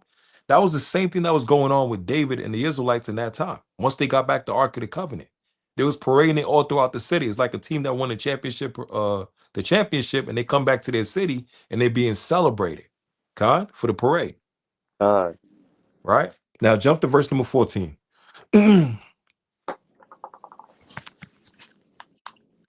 Verse number 14. And David danced before the Lord with all his might, and David was girded up with a linen ephod. Right. Let your head down. Have a good time now. You can celebrate. Right? That's like with us. We endure for the kingdom of heaven. We make it to the kingdom. Oh, we going to get down. Boy, we going to get down. You know what I'm saying? Right. No more tears. No more pain. No more sorrow. But we got to keep enduring. We got to keep pushing to get that crown, to get that trophy. So we can celebrate. You think Yahushua ain't about to get down when he come back? And the nation of Israel is majestic and beautified, and all our people being saved in righteousness. Right. Right? Read on.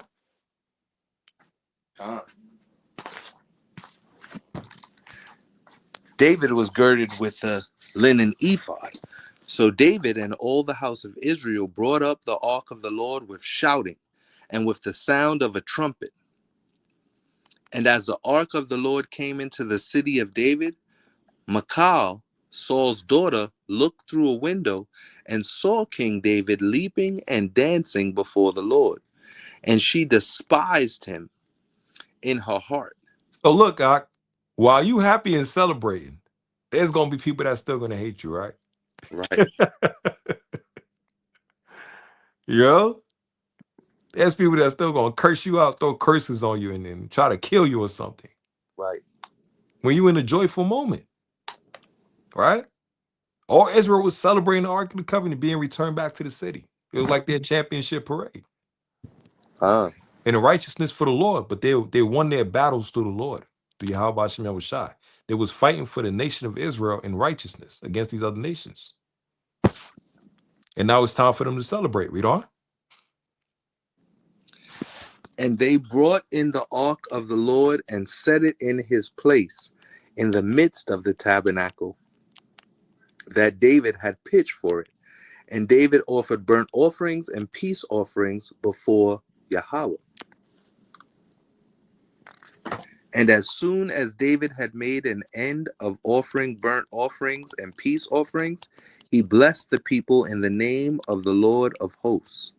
And he dealt among all the people, even among the whole multitude of Israel, as well to the woman as the men, to everyone a cake of bread and a good piece of flesh and a flagon of wine.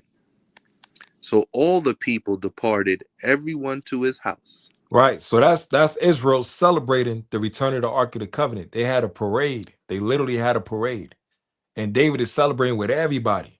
Man, woman, and children. Get everybody food, drink, blessing them, praying for them, make sure that they're good. They get back home. Everybody's in a joyful mood. God.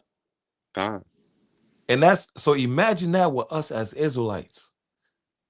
Because the world is joyful right now. It's having a good time. But we talking about when we truly enjoy the return of the Messiah and being in the kingdom of heaven, how glorious that's going to be. You know what I'm saying? And we love to party. We love to celebrate. We love to have a good time. And people could be joyful because of a Knicks winning the championship.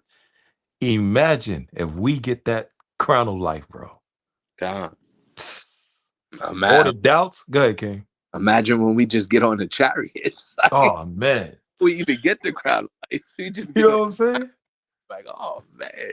You know what I'm saying? We're going to have all kind of praising and glorifying, honoring the Most High for keeping, keeping his promise to Abraham, Isaac, and Jacob. God. And Abraham had to wait 100 years. That's in Genesis chapter 20 and 21. For Isaac. You know, like I said in Matthew 13, where the Lord said, blessed are your eyes and your ears, because you can hear, you can see. Right? because you have many prophets and righteous that wish they can see the times that you're in now. And the Salakia. days that we're in now. Go ahead, King. Got a precept, Salakia. Bring it out. 2 Peter verses 3 and 4, and saying, where is the promise of his coming? For since the fathers fell asleep, all things continue as they were from the beginning of creation. And that's what scoffers will come and say to us. Scoffers will come and you know, especially Muslim scoffers and atheist scoffers, you know, and the Kemet scoffers, the people who think they from dang on Egypt, they'll come out and say, you know, where's Yahweh Shai? You've been waiting for 2,000 years, over 2,000 years for Yahweh Shai. But when we do get the promise of his coming and we see that the promise of the Most High swore by his own name, because there was no name he could swear by higher, and we are, that's why that's why we say we are of the hopeful elect, because we hope that we are able to see the promise of his coming. Like you was just bringing out, many prophets waited and wished to see the day of Yahweh Shai coming. So praise to the Most High that Most High willing, we in these last days and end times, and the Most High will show us his promise of his only begotten son, the Lion of the tribe of Judah and the holy Lamb of God, the Lion of the tribe of Judah coming back. God, beautiful precept. Let me get Matthew 13 and verse number 16 and 17. Right? Like, I'm gonna keep emphasizing again. If people is this joyful for a Knicks team winning the championship after 53 years, imagine the Lord and we getting in the kingdom. God. Yo, people in New York going crazy. They partying, damn, they're like, since they won the chip, Nick, since they got to the finals, they've been partying. Right. Right. Yeah. God. And once they won the chip, now they going crazy, chaos, euphoria, and you know, pandemonium and all of this stuff. And hey, a lot of people with the I'm trying to get my lick back. Hey, what you said about the Knicks? Right. Huh? What you say? God. You know what I'm saying? God. A lot of the doubters and the naysayers and everything. Hey, check this. I was one of them. You know, me and Elder Terrell always make this joke. We was talking, he's like, Young Lion, I'm telling you, Young Lion, they gonna do it, They gonna do it. I'm telling you. You gotta have faith, brother. You gotta have faith, brother. And I was always telling the Elder, I'm sorry, Elder, I can't do it. I can't do it. I'll wait till we probably gotta wait till Yahweh Shai come before the Knicks win. I can't do it. God. Man, we was joking around talking, man, we might have to wait till the kingdom for them to win, man. Cause it was just so much like, you like, bro, you could have just made, it was like, oh my God. You know? To where I liken them to Deuteronomy 28, the curses. Like, we would never succeed or win and all that. So even I had some doubt as well, too. You know? Right. But it's all of the Lord. Like, Khan, like Elder Macabre said, I can't even imagine. And Macabre could tell you. They're in New York right now, and he could tell you the difference and see the change of the people, literally. Right? And could see the hospitality of people. There was this one video I watched on Facebook. You had an Edomite said, bro, he said, I don't know what to do, man. I'm confused. I'm so used to people cursing me out and me mugging and and I woke up the next morning, everybody said good morning. And he was like, I don't know what to do. I'm confused. It's the same place. Yeah. He's like, people was being nice, people was holding the door for you. And he's like, is this the same New York? God, yeah, King. That's a beautiful point. And our crime went down by 78%. Right. While they was winning. You see what I'm saying? People was inside watching the dang on game. They was inside watching the game. Staying out of trouble. And also, even though this people, you know, people always Salaki, Cap, people always gonna, you know, overreact to things. But you see, Esau put on TV was that we was wilding out, burning buses, doing all kind of other stuff, but crime actually went down. You know what I'm saying? So you had those small little pockets of the knuckleheads and, you know, the people who was bugging out, whatever, you know what I'm saying, going and going forward. But as a majority and as a whole, things actually looked a little bit better. You know what I'm saying? Crime actually went down, and that's what's crazy. That's because the team was winning and people had hope. Right. And it was more of a, we're in this together. Let's stick together. Hey man, it's us versus everybody. Con. Imagine if Israel had that mentality. Con. What? One Salaki, Cap, one more precept quick. God, bring it out. 2 Thessalonians chapter 2 and verse 8. And then shall the wicked be revealed, whom the Lord shall consume with the spirit of his mouth, and shall destroy with the brightness of his coming. So that's what we hoping for. We God. hoping Most High, and through the Most High utilizing his people and using us as his prophets, using us as his teachers and his preachers. We going out and we revealing who the wicked is. Donald Trump, the Edomites, J.D. Vance, all what's his name, Benjamin Netanyahu, Vladimir Putin. We going out revealing these people as being wicked, and you see what the Most High is doing. Epstein files is dropping. War going on all across the world. Every week Trump is lying about he signed a deal, and Iran is like, I never signed a deal, I don't know what you're talking about. You know what I'm saying? And Benjamin Netanyahu goes back and bombs up Lebanon. So we teaching, and we through the spirit and power by Hashem Mashiach Yahushai, the Most High is using us as his mouthpieces, as he did with the prophets of old. The prophet, as it says in Jeremiah 8 and was 28 and 8, the prophets before me prophesied war and pestilence, and that's what the Most High is doing with us. And so we hope that the Most High sends Yahushai to consume with the spirit of his mouth. He's also going to come out and utilize the sword of his mouth, the spirit of his mouth, and destroy our enemies with the brightness of his coming. So that's also what we're hoping for in the spirit, is that the Most High sends Yahushai and finishes this job up, finishes his work up, and that it didn't return unto him void. And destroy our enemies. Destroy. Right? Yeah, let me get Matthew 13 and verse number 16 and 17. The book of Matthew, chapter 13 and verse 16. But blessed are your eyes, for they see, and your ears, for they hear. Right, but blessed are your eyes because they see. We're focused on the kingdom. We're blessed because we're focused on the kingdom of heaven while we're still living in this world, right? We know how to go back and forth and see, hey, man, we know how to be around the people and all of that stuff, but we know how to separate ourselves from everybody else, from the physical and the spiritual. God? Like Paul even spoke about it, right? But keep going, read on. Verse 17, for verily I say unto you, that many prophets and righteous men have desired to see those things which ye see, and have not seen them, and to hear those things which ye hear, and have not heard them. So even our forefathers, they wish they could see the kingdom of heaven. Bro, they wish they could see these times, how close we are to the return of Messiah. We're literally living in the last days, right? They wish they could see we're that close to getting our championship. We're that close to getting the kingdom, but we got to endure. Right? Like for another example, look at all the previous Knicks players, the legends, previous Knicks legends. Right. You see how they all came through and they all just coming together and they supporting, like they got that hunger, like, yo, I couldn't get that chip in my time.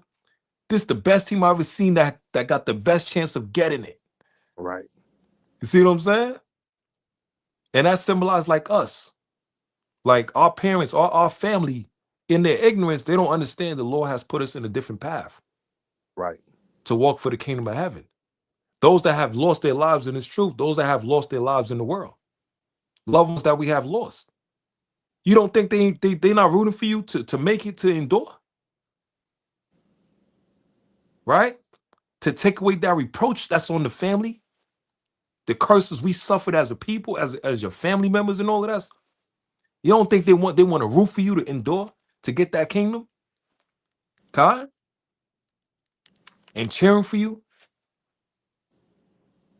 Loved ones that we literally lost, even brothers in the truth, for you brothers in the truth, brothers that we lost within the camp, Shemaiah, Elder Mishael, Sister Banat, right, within HOI, even brothers within other camps and the sisters as well too. You don't think they cheering for us to keep pushing forward, keep going? God? Your aunts and uncles, favorite cousins, family members God. that died without having the knowledge of being an Israelite? You don't think they're not in the third heaven right now? And they see you walking in the path of righteousness? You don't think they're cheering for you to keep pushing so you can redeem their family? Like, this is real, man. That's why we got to keep going. We got to keep enduring. Right? And the Knicks players, the Knicks legends, they lived to see the Knicks win a chip. And they couldn't do it in their time. Patrick Ewing, you know how happy he is right now? Right. Right? All the former players we showed throughout the videos that all choke, that all missed the shot, the game-winning shot to get them the chip in the finals. You don't think how happy they are right now? They don't feel redeemed right now? So imagine us in the kingdom, bro. Right? Let me get First Maccabees chapter 3, and then we'll close out with 1 Corinthians. First Maccabees chapter 3 and 1. Excuse me. God.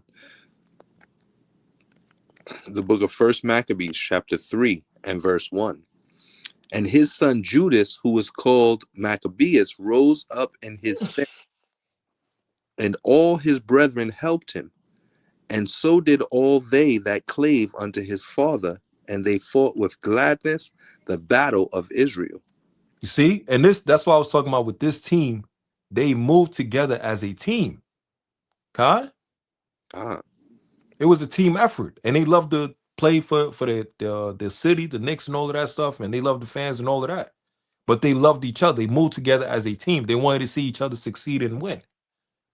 We got to have more of that in Israel. Where we're helping each other, uplifting each other, exhortation. Like brothers always say, where's the exhortation videos for each other, for brothers and sisters? Right. You got 1,000 rebuke videos, but where's the exhortation videos for each other? Don't let the negative amongst us outweigh the positive. God? Give a shout out to a brother and sister for the works that they're doing. I'll help them a lot. You know? That'll build up their character even more. That'll make them feel appreciated.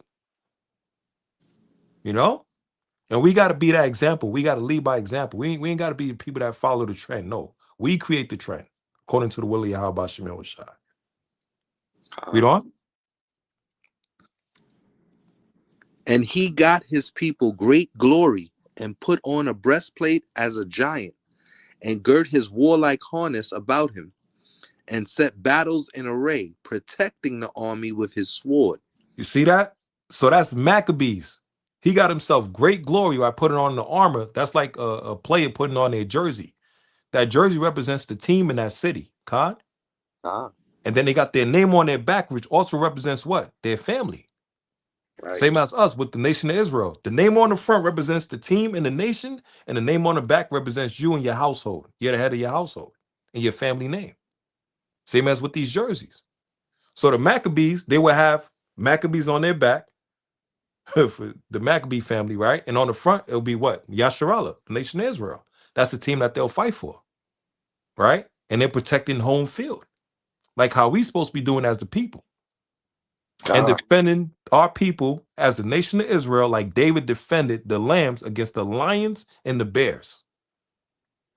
That's what he's supposed to be doing, spiritually and physically. Right? Not take advantage of our people, but be happy and cheerful to go out to the highways and hedges and teach and edify our people to bring back the sheep unto God. And part of that garment, Slakia, part of the jersey is your garment. Your physical and your spiritual, and your customs and your heritage. Wear it with pride. Go ahead, King. No, I was just gonna say, and it's written in the prophets. I believe it's written in Isaiah. It's written in the Apocrypha. And then it's also written in the Gospels, the breastplate of righteousness. Right. That's what we got. We put on the full armor. You know, and Paul explains it as putting on the full armor. And, you know, wacko Christians and wacko, what they call them, apologetics or whatever they call them, they don't even realize that what Paul is doing, and he's quoting something right there when he talks Right. on the full armor. He's quoting the prophets, and he's quoting where it's written in the Apocrypha multiple times actually. And the Judas Maccabees, he put on the breastplate as if he was a giant and took up the sword to protect his people. And when you go back to, like you was reading earlier in David took off the breastplate of the king and put down the sword and picked Right. up slinging the stone until he picked up Goliath's giant sword and chopped off his head. So it's like that breastplate of righteousness and that helmet of salvation.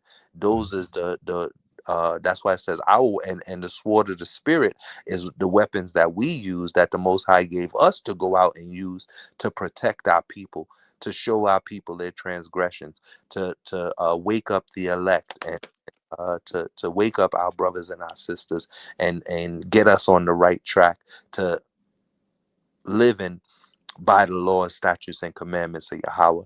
So it's the breastplate of salvation now, and the sword of the spirit, and the shield of faith, and the helmet of salvation, and girding our loins with the truth, and shodding our feet in the sandals of peace, that we come in peace. We ain't going out to camp with guns like what was the dude who got the not effing around guy or whatever, you know what I'm saying? He going around with guns on his shoulders trying to take over and all that. Now we got our sandals shod in peace. We will defend ourselves, you know what I'm saying? But we going out with our weapons, and our weapons are not carnal. It's the sword of the spirit, the shield of faith, the breastplate of righteousness, the helmet of salvation.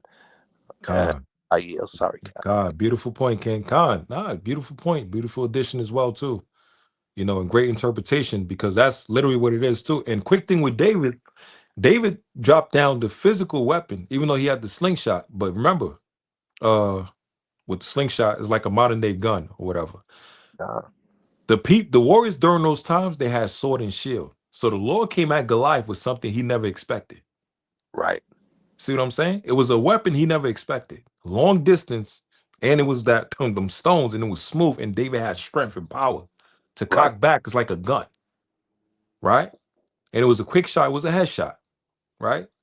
Like you said, bing bong, right in between the eyes, right on the money. You know what I'm saying? And plus, you could tell how David was strong because he was able to lift up the sword of Goliath. Right? I think, was it a sword or a spear? He was able to lift that up, and it wasn't light. It was heavy. Right? Was it David giant sword for Jermaine? Yeah. Right. It's like that show, House of David, King. Remember? And later on throughout the show, he went back for that sword. Right. And he just started flaming young and people left and right. And you know, Salakia, and one thing Shalom. Historically that they showed in the TV show was that we were going from the brass age into the iron age. Yeah. You know? So the metal was actually different. The iron is heavier than brass, as well as stronger than brass. So that and when you look historically, that's actually what was happening during that time period.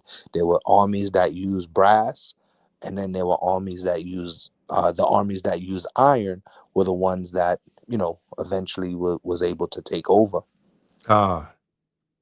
And that's a beautiful point. I think it was in Chronicles when we was fighting against the Philistines, and they changed the material of their chariots and their weapons. I think they changed it into iron, like you were saying. Right. But David later on in 2 Samuel chapter 8, he was able to beat them, and he took all their resources and gave it unto Israel. You know what I'm saying? But let's get go ahead, King. I was just gonna say that's season 2 for everybody that did it. Boy, watch the show. Yeah, I gotta watch House of David. King. Yeah, I join his fire. Yeah, it's worth watching. You know what I'm saying? And they actually got the Paleo Hebrew in there too as well. Yeah. What do you call it? In his verse number 4, and his acts, he was like a lion, and like a lion's whelp roaring for his prey. So same as the mentality of a lion is like a chess player, right? But also a lion has that mentality as the king of the jungle, because number one, they're not the biggest, right? Between the cat family, you would say the tiger, right?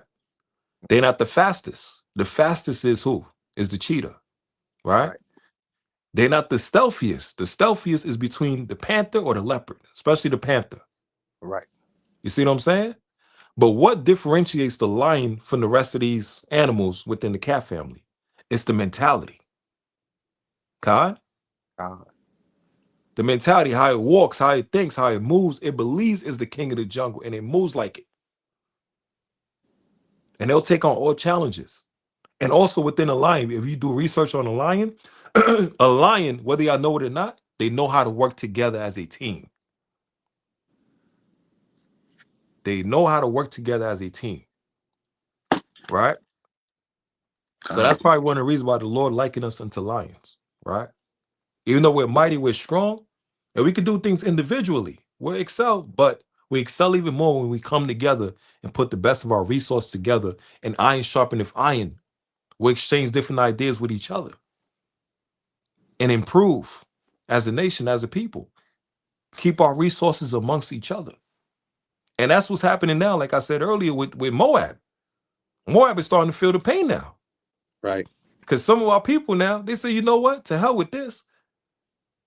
I ain't gonna go to no damn Chinese hair salon or nail salon. We're gonna support this sister that already got one that she already using and all of that.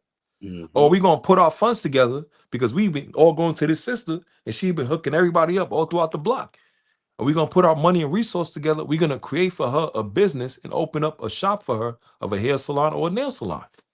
And we're gonna keep money amongst our people. Oh, you know what's crazy? I seen this one video with Jake. You know what Jake did? He said, man, I ain't gonna go to them damn Chinese dudes, man. I'm gonna open up a Chinese spot. God.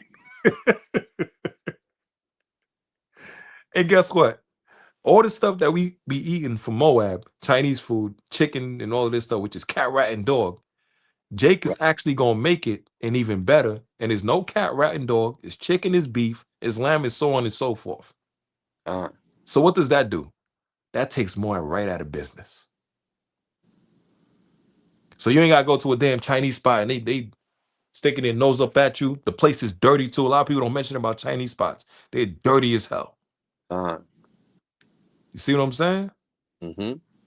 And it's like that saying, how can you tell a person, if a person car is all dirty and all of that stuff and this and that, and their occupation, they're supposed to be a cleaner, you can't trust them to be a cleaner. Right. You know what I'm saying? It's one thing if they're a carpenter or whatever, that's one thing, because they always got a lot of stuff they got to deal with.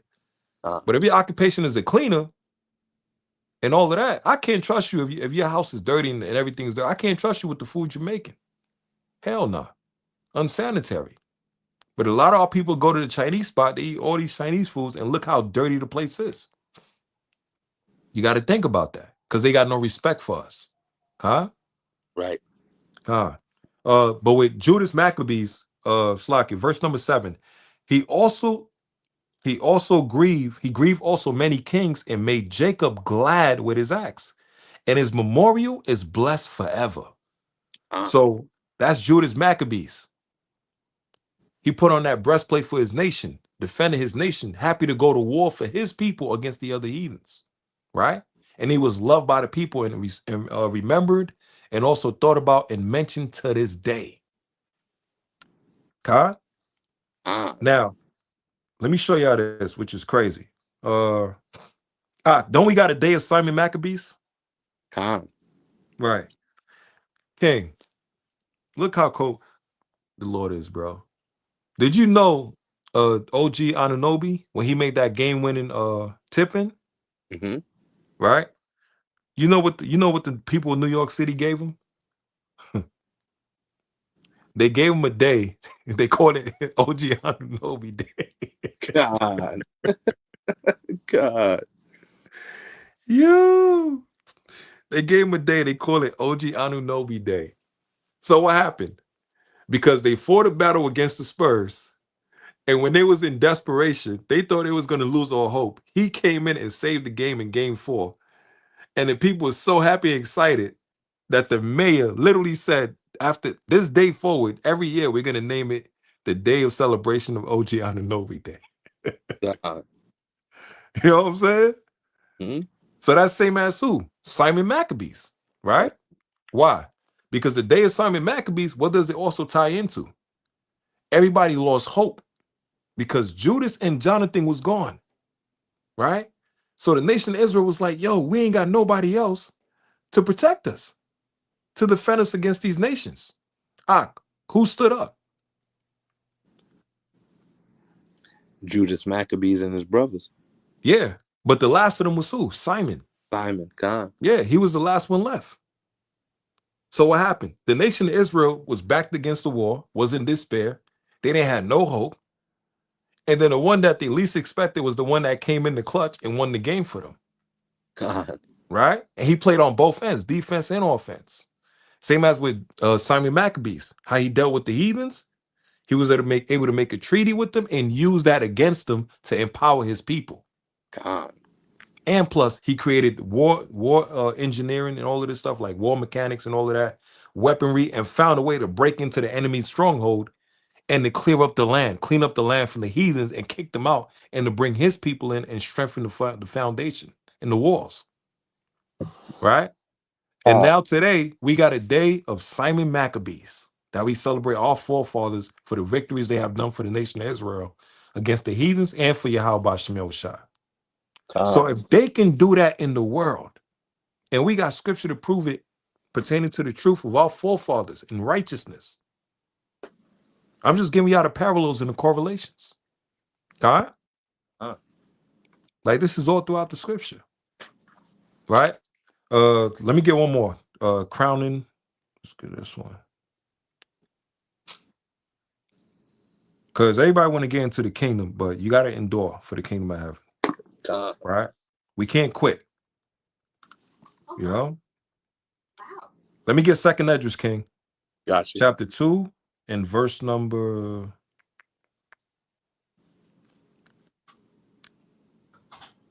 Verse number 41. So like second Esdras chapter 2 and verse 41. The number of thy children whom thou longest for is fulfilled. Beseech the power of the Lord, that thy people which have been called from the beginning may be hallowed. Read on. I, Esdras, saw upon Mount Zion a great multitude, whom I could not number, and they all praised the Lord with songs. Read on. And in the midst of them there was a young man of high stature, taller than all the rest. And upon every one of their heads he set crowns, and was more exalted, whereat I marveled greatly. And so I asked the angel and said, What are these, my Lord? And he answered and said unto me, These be they that have put off the mortal clothing and put on the immortal, and have confessed the name of Yahweh. Now are they crowned and receive psalms. Right. So these are basically those that have endured and got the kingdom of heaven. Right?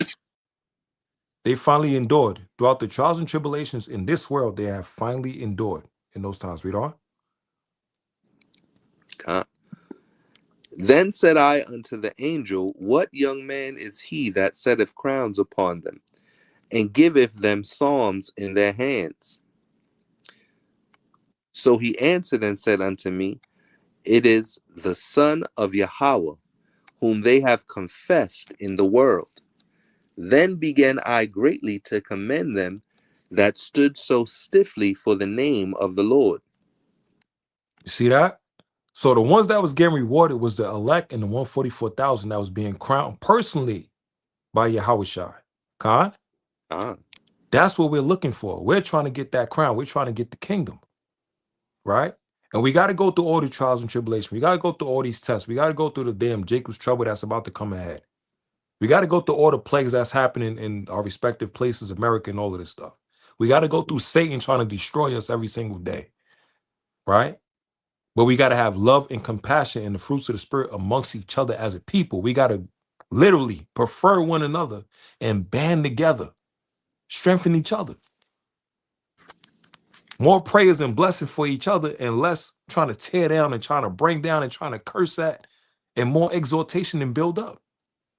Huh? God. Let me get one more. I close out with this. 1 Corinthians chapter 9. 1 Corinthians chapter 9 and verse number 22. 22 on down to verse number 26. 26. God. The book of 1 Corinthians chapter 9 and verse 22. To the weak I became weak, that I might gain the weak. I am become all things to all men, that I may by all means save some.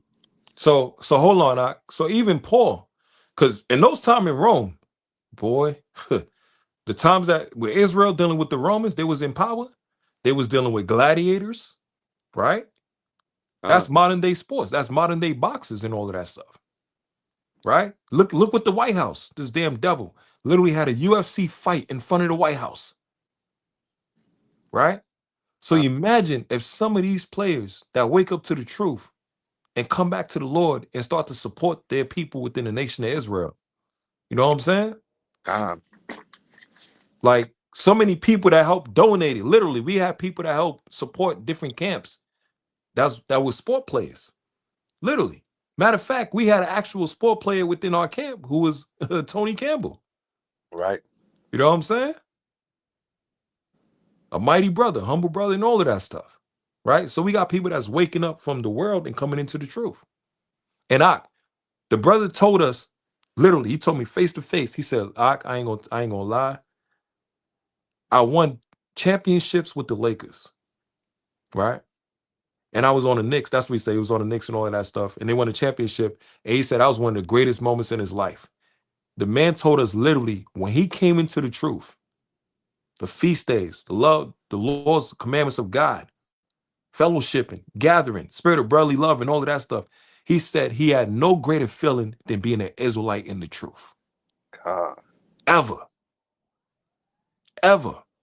He said he would trade the championships that he had as a Laker player with getting one chip for us as Israelites and getting the kingdom.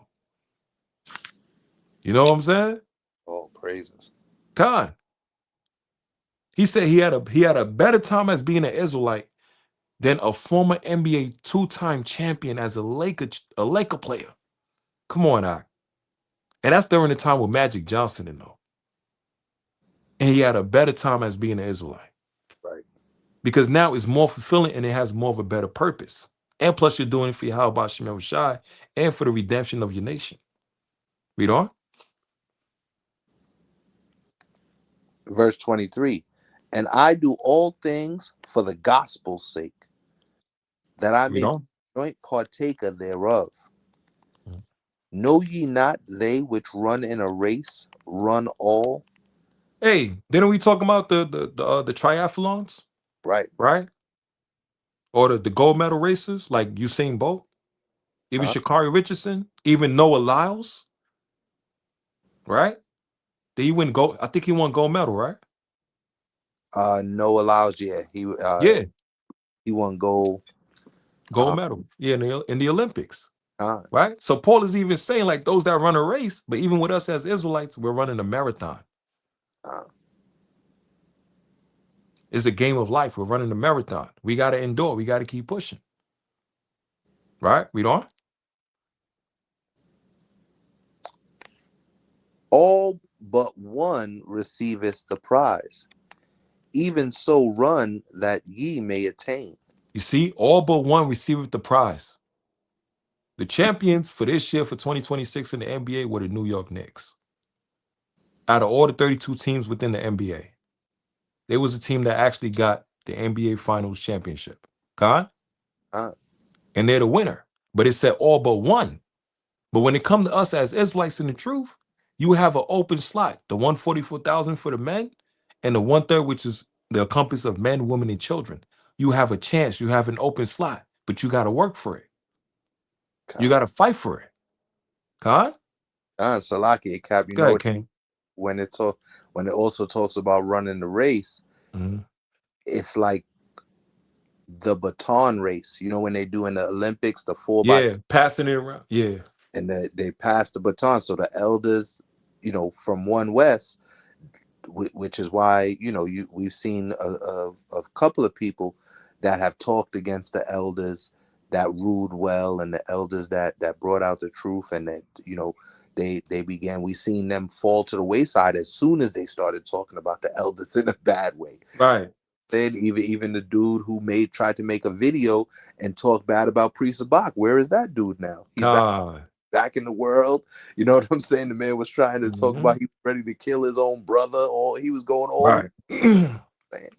and he talked about, you know, our elder. He talked about Priest Naquam, who we know, you know, that's our brother. We always go out and go to battle with, and you know, go out to the July 4th rebuke and everything. And you see that dude fell off. So it's like our elders passed the baton on to the next generation, and then that next generation passed the baton on to our elders, and then our elders are teaching us and passing the baton to us, and we got to run the race and then pass the baton, like you said, on to the next generation of children, and teach them the law, statutes, and commandments. So it's you know what I mean? All praises. God, beautiful point, Doc. That's a good point as well. You know, with the baton, you know, passing the baton, passing the torch, and to keep going. And those that you get the torch from, you want them to see you quit. You think they expect you to take the torch and drop it and quit? Hell no. Right. They want you to keep pushing. You know what I'm saying? And finish the mission. Get to the end. Finish the mission. Because once you get there and finish that mission, you have redeemed us all. Con? Look at, I'm telling you, bro, look at this Knicks team right here. Anybody that had a part to do to help this Knicks team right here, they're getting glory and respect right now. You know what I'm saying? Why? Because they got to the end of the race. They won the chip. So now what's happening? Everybody's getting love, getting respect. Yeah, that's my cousin. That's my bro right there. I helped him do this. I helped him do that. I helped that sis do this and that. Yeah, everybody want to acknowledge you now. You know? And those that help you in the background, they're going to get their credit and their respect as well too. Why do you think the Lord said in Matthew chapter 10, when a person gives a prophet water, right? They say you will also get a prophet's reward. Right. Just for giving a person that's teaching the word of the Lord, water and food and resources, and helping them, allowing them to stay in your home and all of this stuff so they can do the work. When they get that reward, you're going to be rewarded too. Look with David with Abigail. Abigail told David, listen, have mercy upon me, because she was married to Nabal, who was a fool. And she knew David, how righteous he was. He was a mighty man. He fought for the nation of Israel, the army of God, while he was being hunted by Saul. He still kept his integrity, right? And I'm going to tell you, with this Knicks team, a lot of people root for them because they kept their integrity. They wasn't about the folly. They wasn't about the going back and forth and talking crap and, you know, trying to feed into that BS with the New York media and all of that stuff, trying to entice stuff and, you know, trying to make something bigger than what it actually is. No, they stay focused. When I think they had like 2 more games left, and Jaden Brunson, he walking out like he lost the game. You're like, damn. You know what I'm saying? They won the game and he walking out like he lost the game. Right? That was the mentality of don't stop. Keep pushing, stay focused. Mentality was 0-0. Hey, I got 1 more game. How you feel? We're still at 0-0. Right. Right. Once we get the chip, then we can celebrate. We're still at 0-0. The job ain't done yet. Why? Because they felt the weight of the city behind them. Everybody was hungry. They wanted that. 53 years of a drought. And you that close, and this the first time you see a team that reflects the city. Humble, hardworking. You know what I'm saying? Mind their business, get the job done, go with results, instead of just talking about it and all of that stuff and bragging. Same as we always say with us in the truth. Same as they always push with us within, especially HOI. Hey, don't deal with the folly. People trying to go at us and all that. Don't pay no mind to them. Stay focused. Don't entertain that. Stay focused. Come at it with a different approach. God? Stay humble. Stay diligent. Endure. The Lord got us. The Lord gonna wake us up one day. He gonna reward us one day. He gonna wake up our people. Just keep pushing. Right? And I'd rather deal with that than a person that's proud and boastful. And that's how it was with the Spurs. And we can learn from all of this stuff, man. And it's mighty to see in these times. So even with that, with the championship, and even like they said with the Book of Life also symbolized when a player get their jersey retired on the rafters. Right? When they get their jersey retired, they already get solidified, the best, Bulls player or championship player, 6 rings, whatever. They got the whole record about that person and how many championships that they got and all of that stuff, the name, the height, and all of that stuff. That's like a book of remembrance, the Book of Life. The Lord got you recorded in all the works that you have done throughout that time that you was living on the earth. And your name will be remembered forever, according to the scriptures. But in the world, everything is temporary. Even with these players, 50 years from now, 100 years from now, they're not going to be remembered. God? But your name is in this Bible, in this Book of Life. People going to be still speaking about you 2,000 years later like they're doing with our forefather Abraham, Isaac, Jacob, Yahushua, the disciples, the apostles, the major and the minor prophets. And even the wicked is being mentioned as the opposition as well, too. Right? So, let me get one more, but this one is just for a little funny stuff. Let's get Tobit 14 and 15, and let's close out. Tobit 14 and 14, 14 and 15. Slack. My phone dropped. Oh, you want me to read it? No, I'll get it for you. Okay. Start at verse 13. Tobit 14, verse 13 through 15. This is the book of Tobit, chapter 14 and verse 13. And it reads, "And he grew old in honor, and he buried his father and mother-in-law magnificently, and he inherited their substance, and his father Tobit's." Right. So this is Tobias, right? So he grew old in honor, and he inherited the substance of both sides, right? Of his step parent, his step parents, and also his parents himself, right? Because when it comes to the custom of Israel, everything comes to the man, and he's the one that got to delegate the inheritance and all of that for the next generation, right? Read on. And he died at Ecbatana of Media, being 107 and 20 years old. Right. Read on. And before he died, he heard of the destruction of Nineveh. Right. So before Tobias died, he heard the destruction of Nineveh before he died. Read on. Which Nebuchadnezzar and Assuerus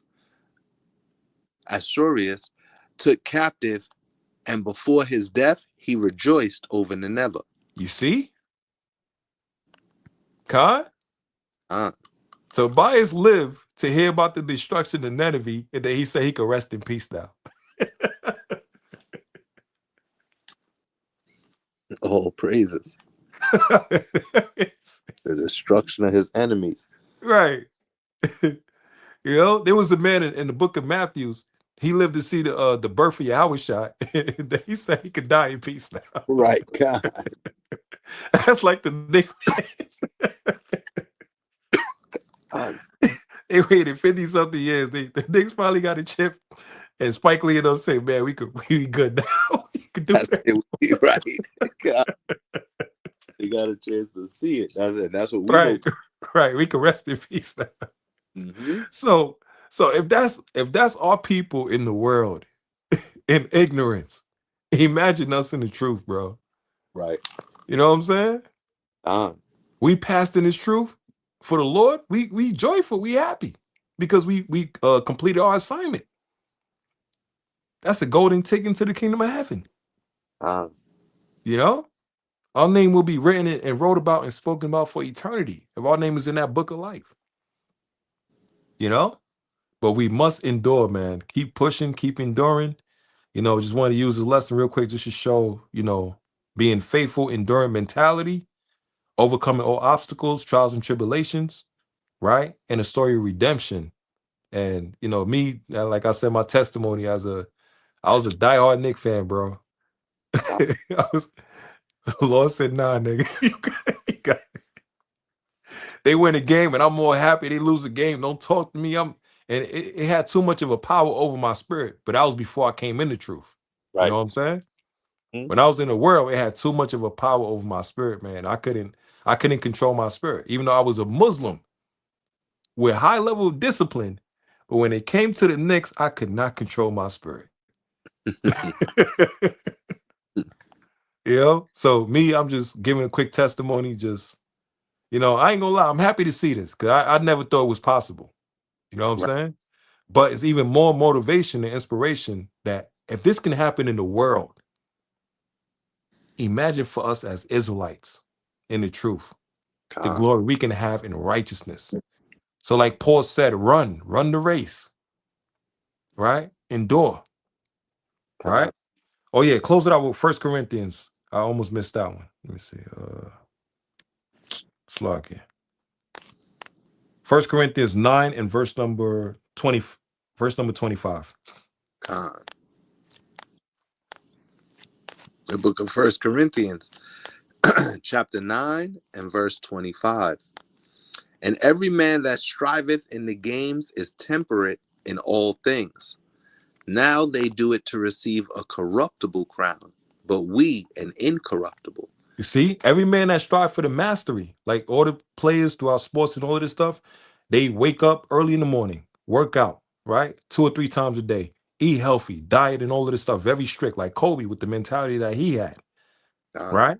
And you seen what happened with him later on, right? He got his glory in this world, but that was just for temporary entertainment and all of that. We're Mhm. looking for something even higher. So they starting for the mastery to get that championship, to get that damn uh Stanley Cup, to get the Super Bowl rings and all of that stuff. And you know, the what they have, the soccer joint right now Right. with the World Cup, Mhm. right? Yep. That's what they're striving for, that mastery to get that chip and to be glorified pertaining to that world. But it's all temporary, right? Read on. And it says, with us, it's incorruptible, which is the kingdom of heaven. We're going for that type of crown. Read on. I therefore so run as not uncertainly, so fight I as not beating the air. Right. So he said, Paul said, I'm running that race. But don't be doubtful, don't be uncertain. Be confident in the belief of Yahweh Shem Yahushua. We're keeping the laws and the commandments of God. Con. Camp, praying, fasting, alms, looking out for each other, communication with each other, supporting each other, loving your brothers and sisters, looking at the positive, right? Trying to come to some conflict resolutions, right? Having children, all of that stuff, which is a blessing from the Lord. All that's happening for us as a nation. We're coming back as a people, preferring one another, support each other. God? And also Salakia Cap was, you just mentioned fasting.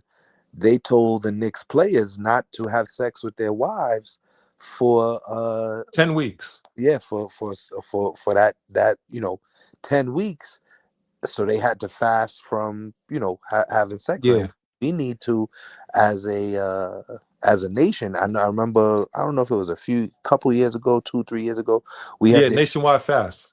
nationwide fast, and brother Daniela from HOI Chicago, he suggested that when all of this madness and folly started coming out and everything, and that's something we need to do. And we need to do a congregational fast in HOI, and that's something you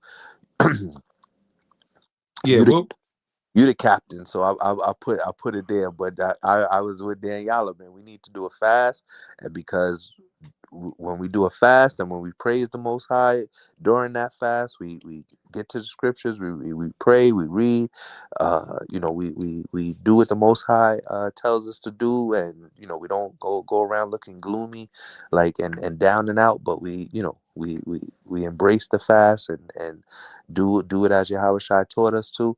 Then we're gonna see some things move, man. When God, we see things speed up, let's do a fast and do it all together, and hopefully, Most High willing, them crowns is gonna come, and more prophecy is gonna be fulfilled. God, I'm down with it. I was speaking to brothers about that. We definitely going to try to get something going.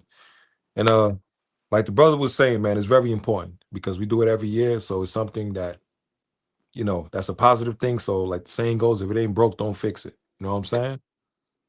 And we definitely need it in these times, you know. And once again, I'm gonna say I'm just a brother with a Bible, okay? God, You know, but yeah, beautiful point, Ak. We'll definitely get on with that as well. So we can get something moving with that. God, Yeah, so like Brother Yawasab was saying, you know, beautiful reading, edification as well, too, King. And like we said throughout the scriptures, like Paul even said it, run that race.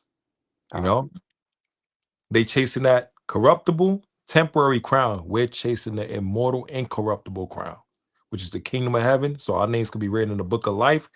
We can get our jersey retired for eternity with our names in the pillars of heaven. God, You know what I'm saying? And the rewards that come with it. Once again, New York is going crazy right now because the Knicks won because of the drought they have for 53 years. So the hunger is different. The meaning for this championship is different. It means more to them, right? hmm? Imagine us who's been here in America for 400 years Right. suffering. The drought that we had, we haven't been in the kingdom and all of that stuff. We haven't been back in our land yet. If they going crazy for a 53-year drought, imagine us, Ak. God, 400 years and we get out of this wicked captivity. Jeremiah 16. God, You know, where the Lord said, no more you're going to speak about Egypt, but you're going to speak about our people coming out of the land of the north, which is basically today America. God, You know what I'm saying? And we're going to celebrate like our people did in the time of Egypt and be rejoiceful and all of that stuff when we got out of it. The Lord saved us out of it. But now instead of us coming out with boats and slave ships and all of that, we're going to come out with chariots and be redeemed and saved by the Lord. all And praise. we endure for the kingdom, we really going to be celebrating and getting down. God, You know? Howard Dwadi, Howard Shy, all praise. God, don't praise Yahweh about Shem Shah. So hopefully brothers and sisters were edified by the lesson and Dwada again for sticking around, you know, and use all things that we go through as a learning lesson. Let's keep pushing forward, family. And this how you know this the last days. The Knicks won the chip, bro. Mighty lesson, Cap. All praise to the Most High. So if the Knicks can do it, goddammit, then we can surely endure for the return of the Messiah through the spirit of Right. Yahweh Shem Shah and you know, endure and be worthy for the crown, man. And let's celebrate, man. So let's love each other, have compassion for each other, you know, keep each other in prayers. Nationwide fast, like on Macabre was saying, you know, like y'all was saying, like Daniela, brothers as well. Yeah, it's definitely needed, King. You know, that great motu is going to be crazy. Yeah, people from all walks of life. That's all Israelites scattered all throughout the four corners of the earth, and you had no idea. You know, and our people that's been here for 400 years, bro. I'm gonna keep saying it. If the Knicks is celebrating 50-year drought, imagine us how much we gonna be celebrating when the Lord get us out of this crazy place. Con? So let's endure, man. Let's make our forefathers and foremothers proud, and let's keep pushing. Those that have lost their life in this truth for Yahweh Shai, the dead in Yahweh Shai shall rise first. They're gonna get their reward in righteousness. Those that have lost loved ones and parents and all of that stuff, understand, you're the key. You endure, you keep pushing, you get to that kingdom, you make it. You might give the Lord a request. He might have mercy upon your family because of the works you did for him. And you'll be able to redeem your name, your nation, your family, your reputation, and all of that. So to hell with the naysayers, block all of that. Stay focused. Let's keep our eyes on the prize, Israel. It's not how we start, it's how we finish. Better is the end than the beginning. Stay humble, stay consistent, stay diligent, and have love and compassion towards your people. And let's keep going, family. Kwame Shalom. Kwame Shrala. God. Most High, mighty lesson, Cap. God. All praise Yahweh Shem Shah. You know, teamwork makes the dream work, King. And Dwada again for the reading the assistance, man. Definitely much needed. And all praise to the Most High, how about you, Shah? Good. So let's close out with the Lord's Prayer. Give you at least 30 seconds. Let's close out.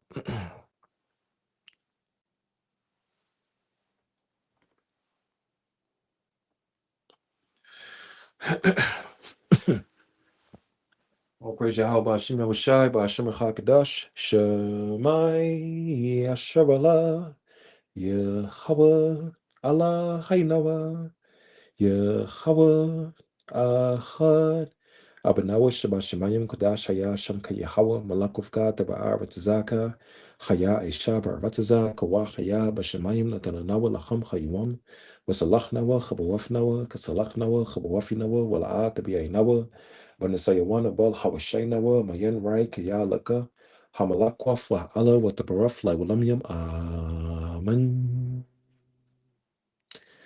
We come to you, Yahweh Hashem Yahushua, to please watch over the nation of Israel, to guide and protect us, to give us the spirit to endure the trials and tribulations and the tests that you have put upon us in this last captivity, Yahweh Hashem Yahushua.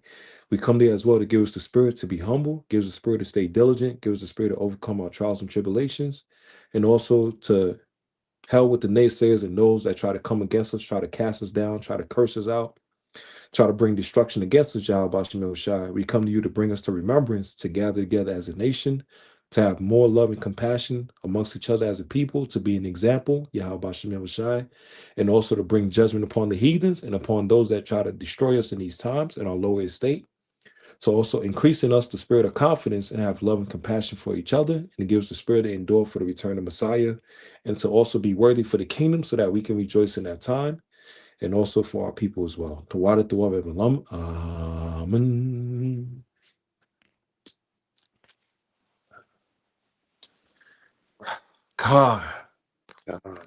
God. So once again, Israel, pray you brothers and sisters was edified. You know, and like Elder Zabak always say, don't get simple. You know what I'm saying? You know, there's edification in all things, so we're just using this as an example, you know, and like it says, you know, be able to control your spirit, to guide your spirit in the ways of Yahweh Hashem Yahushai. Use these examples and stay motivated, family. Don't stop. Stay motivated. You know, you're going through hardship, trials, tribulations, sickness, pain, mental, physical, you know, weary, tired, stress, all of that stuff, man. Stay motivated, because we almost out of here. Just one more game, as they would say, and we got it. And we're playing in the game of life, and we just got to keep pushing. We're in the last days. This is it. You know? So what better way than in these times to go all out and make your forefathers and your foremothers proud, and, you know, your family, and also to break that curse, you know? So the Lord have chosen you, John 15:16, to go forth and to bring forth fruit. He has chosen us. So family, just giving y'all some words of encouragement. You know, Lord keep y'all safe, and let's endure, man. Once again, if the Knicks can win a chip and celebrate and go crazy, imagine us in the kingdom, man. It's going to be 100 times more worth it and even better.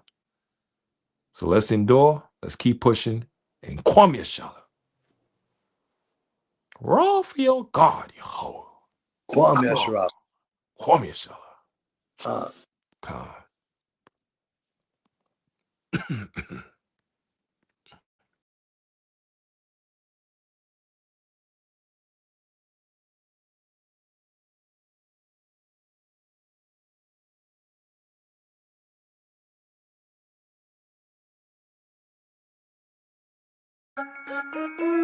Yeah.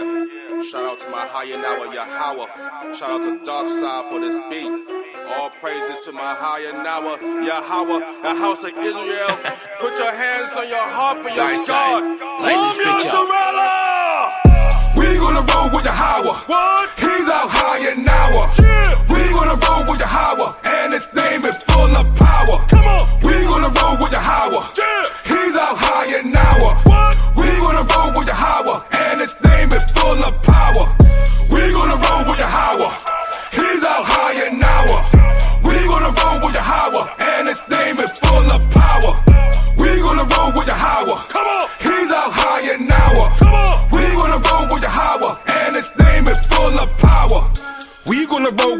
Yahweh, he's out high and now. There's no greater than the God Yahweh. Every day he show us his power, and these storms, man, they devour. He has bodies, man, every hour. Life is sour, but he brings power, and his son, yes, we do honor. He's our father, a mighty father, and you defile us, why even bother? All you wicked ass men that started these problems, but he's the problem solver. Man, these scriptures hit like a revolver, shrapnel in the face like a bomber. Daughters of Zion, let's go warn her that the Lord God is about to abhor her. Wait, hold up, this is the reason why I'm living, and the reason why I'm even in existence is to please Hayanawa and to show Hayanawa that we have truly repented. Ain't no reason for a brother to come up the camp at the front like he got still, but if a real little brother by the will of the Yahweh, your camp, he might just fail. Wait, hold up, we gonna roll with Yahweh.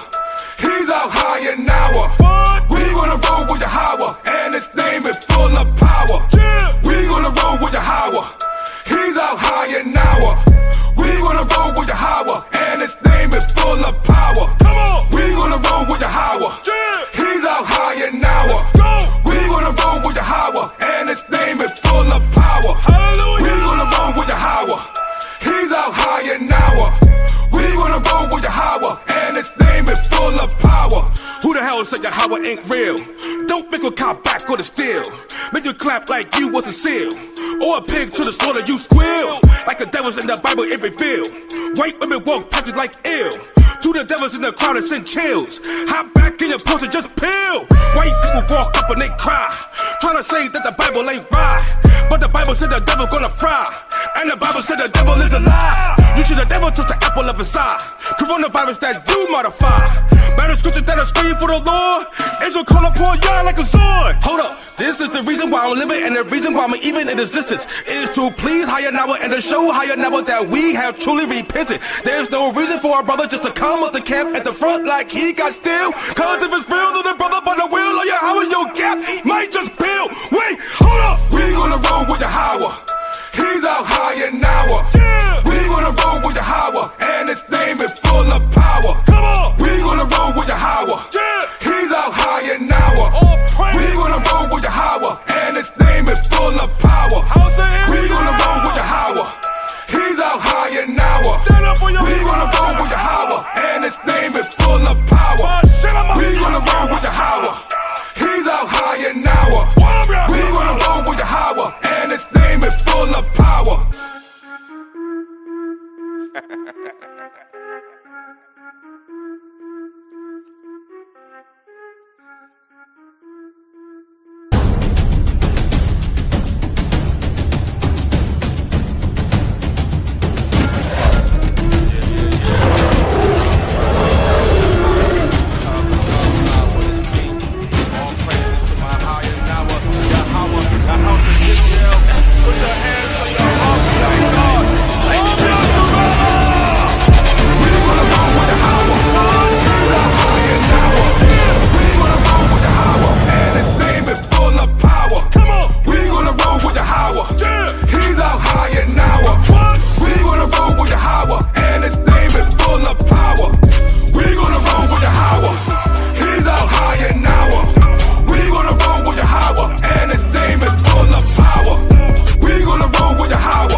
Every day he show us his power, and these storms, man, they devour. He has bodies, man, every hour. Life is sour, but he brings power, and his son, yes, we do honor. He's our father, a mighty father, and you defile us, why even bother? All you wicked ass men that started these problems, but he's the problem solver. Man, these scriptures hit like a bomb, trapped in the face like a bomber. Daughters of Zion, let's go warn her that the Lord God is about to abhor her.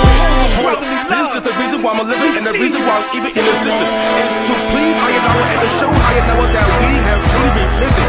Ain't no reason for a brother to come up the camp at the front like he got still, but if a real little brother by the will of the Yahweh, your camp, he might just fail. Wait, hold up, we gonna go with Yahweh. Brotherly love to my brothers from Philly. Greetings, it's your brothers from Drought.